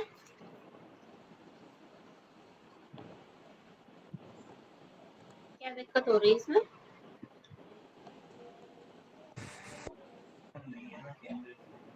परमिशन नहीं है? हाँ हाँ, वो होता है मैम बीच में ना कई बार थोड़े से। अच्छा, अब हो गया। एक सेकेंड ना मैम। जी सर जी। जी जी, अब दिखाइए मैम प्लीज। जी सर, अभी आप ये देख पा रहे होंगे, ये तो पैर का फोटो है। एक सेकंड रुकिए, एक सेकंड, मुझे ना जरा इसको पिन करने दीजिए। जी ठीक है, थोड़ा और ऊपर कीजिए फोन को। जी ये पैर में है, ये पैर इतना टाइट हो चुका है जी जी जी कि पहले सॉफ्ट था, अब स्वेलिंग आते आते टाइट हो गया है। अब मैं इनके हाथ का दिखाती हूँ। ये फाइलेरिया के भी लक्षण नहीं है, ये बिल्कुल इनका बिल्कुल हाथ है। बिल्कुल, फाइलेरिया नहीं है ये। जी जी जी। ये अच्छा, फाइलेरिया नहीं है, बट इनका जहाँ तक समझ पा जी रही जी जी, इनका यूरिक एसिड वगैरह चेक किया गया? नॉर्मल है सर। सारी क्रेटिनिन, यू केएफटी पूरा नॉर्मल है, जीएफआर वगैरह सब नॉर्मल है, एलएफटी नॉर्मल है, जी सीबीसी इनका थोड़ा सा हीमोग्लोबिन जरूर कम था, 8.9 कुछ था, क्योंकि अब थोड़ा खा पी नहीं पा रही थी, कम खा रही थी बस। अच्छा, बाकी इनकी हर चीज, कभी शुगर नहीं है, बीपी नहीं। अल्ट्रासाउंड अल्ट्रासाउंड करवाया गया कभी? अल्ट्रासाउंड नहीं करवाया, एक्सरे करवाया था, नहीं कलर नहीं, डॉपलर एक्सरे करवाया नहीं। था, उसमें नॉर्मल है। नहीं नहीं, पता क्या मैम, देखिए, जब बॉडी में कहीं सिस्ट फॉर्मेशन होती है ना, किसी भी तरह की सिस्टिक लेजन बनते हैं, चाहे आपके लिवर पे बन रहे हो, जी चाहे किडनी पे बन रहे हो, या फिर आपका, जी जैसे अब इसमें मुझे कहीं ना कहीं पे लग रहा है कि पैनक्रियास पे भी कोई डिस्टर्बेंस ना जा रही हो, है ना? जी एंडोक्रिनल सिस्ट ना बन रही हो कोई, है ना? जी। क्योंकि अगर लिवर भी नॉर्मल है, किडनी भी नॉर्मल है, सिम्टम्स में क्या क्या है? अच्छा, इनके सिम्टम बताइए पहले। सिम्टम्स सर, इनको दर्द होता है इसमें, चलिए, स्वेलिंग में दर्द हो गया, और बहुत दर्द होता है, वो हाथ को भी नहीं हिला विला पाती। जी और पहले मैं बता रही, पहले जो स्वेलिंग आई थी वो हाथ में वो सॉफ्ट थी, उसमें हल्का सा लिक्विड लिक्विड, जी जी जैसे पानी से भर जाता वैसा पानी था। जी वो हल्का सा दबा के निकाला भी, हायर एंटीबायोटिक दी, तो वो सब सूखता भी, पानी भी सूख गया, लेकिन अब ये हार्ड हो गई है। जी। ये अब ये हार्ड हो इनका गई हो है, गया एक सिम्टम, ठीक है। उसके अलावा जनरल बॉडी सिम्टम, खाने के लिए भूख सही से नहीं लगती, या हाँ आ रही हैं। भूख तो कह रहा ओल्ड एज है, 86 ईयर्स है, तो जी उतना नहीं खाती हैं। ओके, तो बाकी तो चलिए ठीक है। दर्द है, नींद नहीं आ रही है। जी जी जी जी जी, ये आपका नींद नहीं आने वाला भी एक हो गया, ठीक है। भूख के ऊपर भी एक हम्म, चला गया प्रभाव, ठीक है। चलिए, ओल्ड एज को भी कंसीडर कर सकते हैं।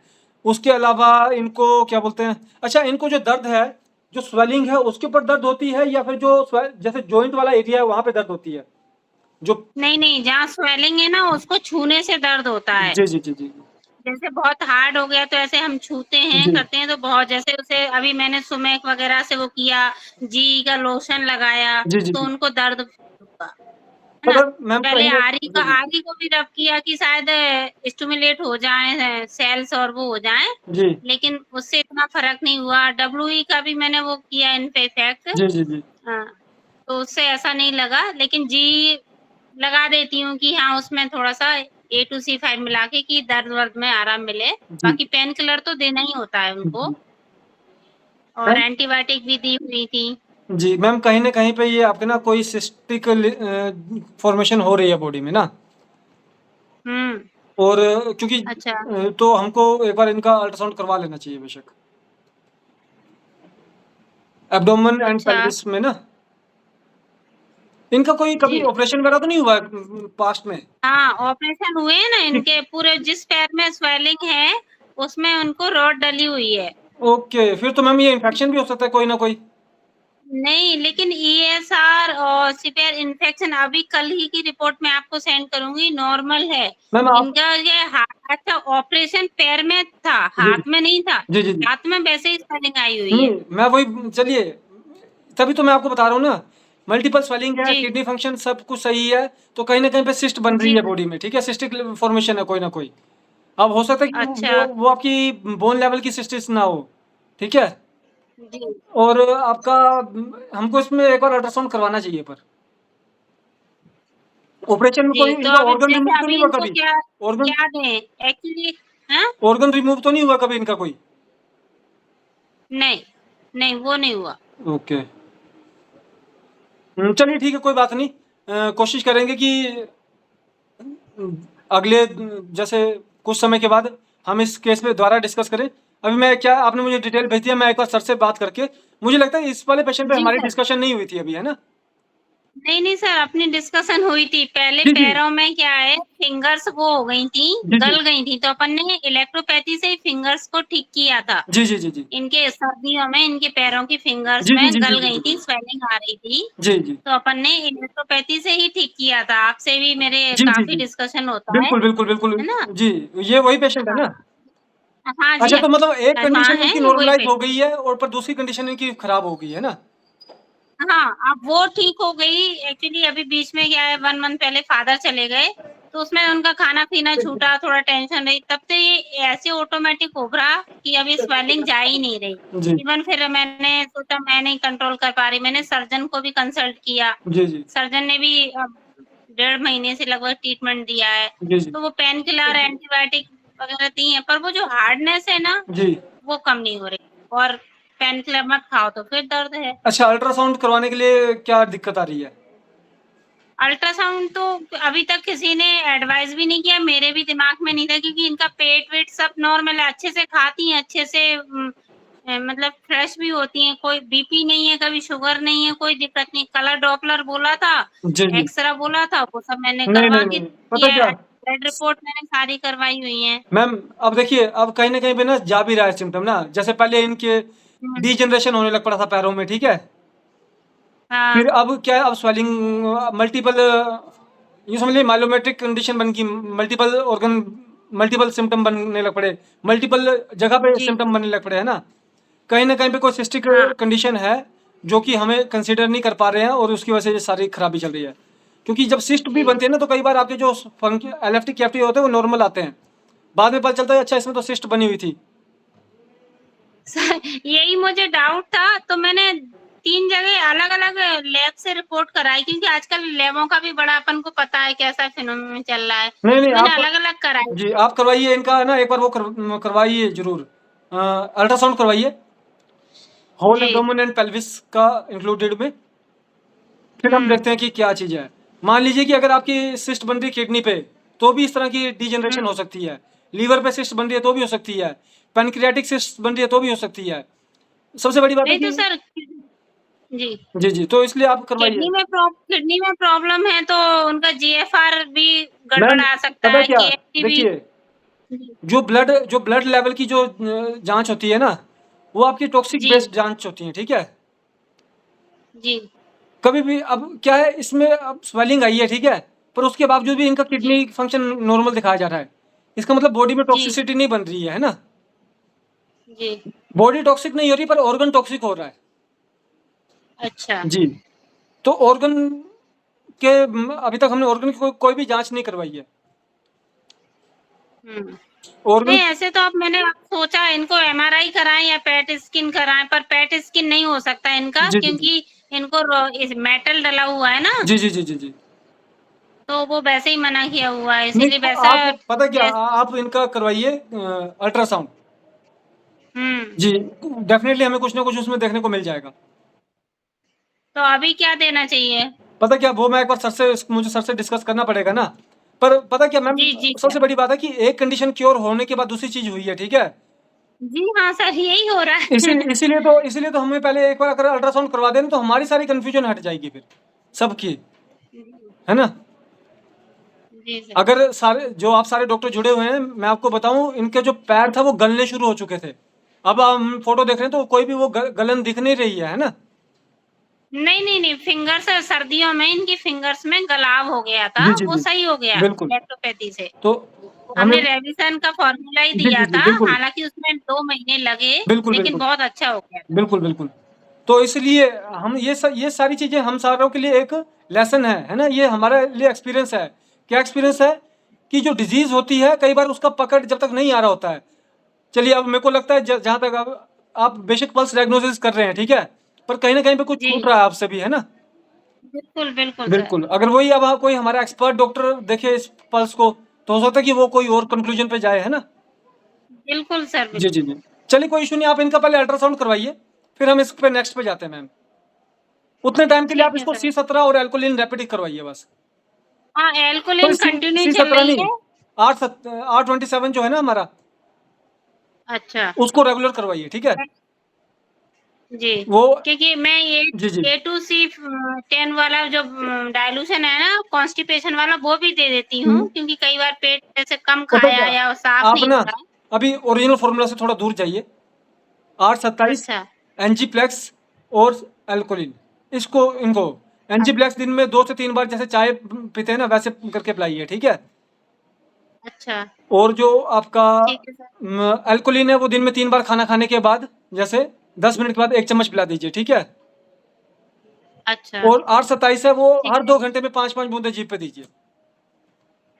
ठीक है सर, जी, इससे बॉडी मैं की करती हूँ। बॉडी में किसी भी तरह की कोई भी एब्नॉर्मलिटी बनती है ना, तो उसको कंट्रोल करने में ये हमारी सहायता करती है ये चीज़ें।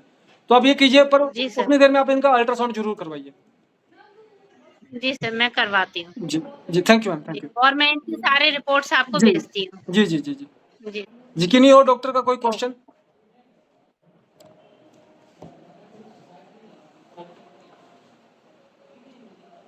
देखिए, एंड ऑफ ऑल में अब जैसे इनका ही एक हमारे पास सामने एक एक्सपीरियंस आ गया। आज हमने 3 तरह के एक्सपीरियंस लिए। एक स्किन वाला एक्सपीरियंस लिया, उसमें हमने बात हम सामने आई हमारे, या हम क्या हमारा डिस्कशन हुआ कि जब एक कंडीशन दूसरी कंडीशन की तरफ को ट्रांसफर हो रही हो तो हमें फॉर्मूला में उस तरह के चेंजेस करने चाहिए।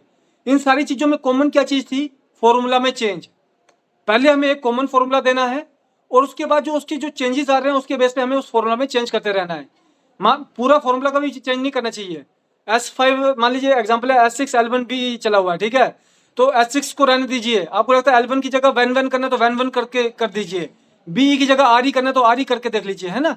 इस तरह से हमें फॉर्मूलाज में चेंज करके ही रिजल्ट लेना होता है। तो ये हमारा आज का टॉपिक था। एक काफ़ी अच्छी डिस्कशन भी हुई है। अगर किन्हीं का कोई क्वेश्चन हो तो मैं एक बार फिर से कॉल आउट करूंगा कि प्लीज़ अपना क्वेश्चन पूछें।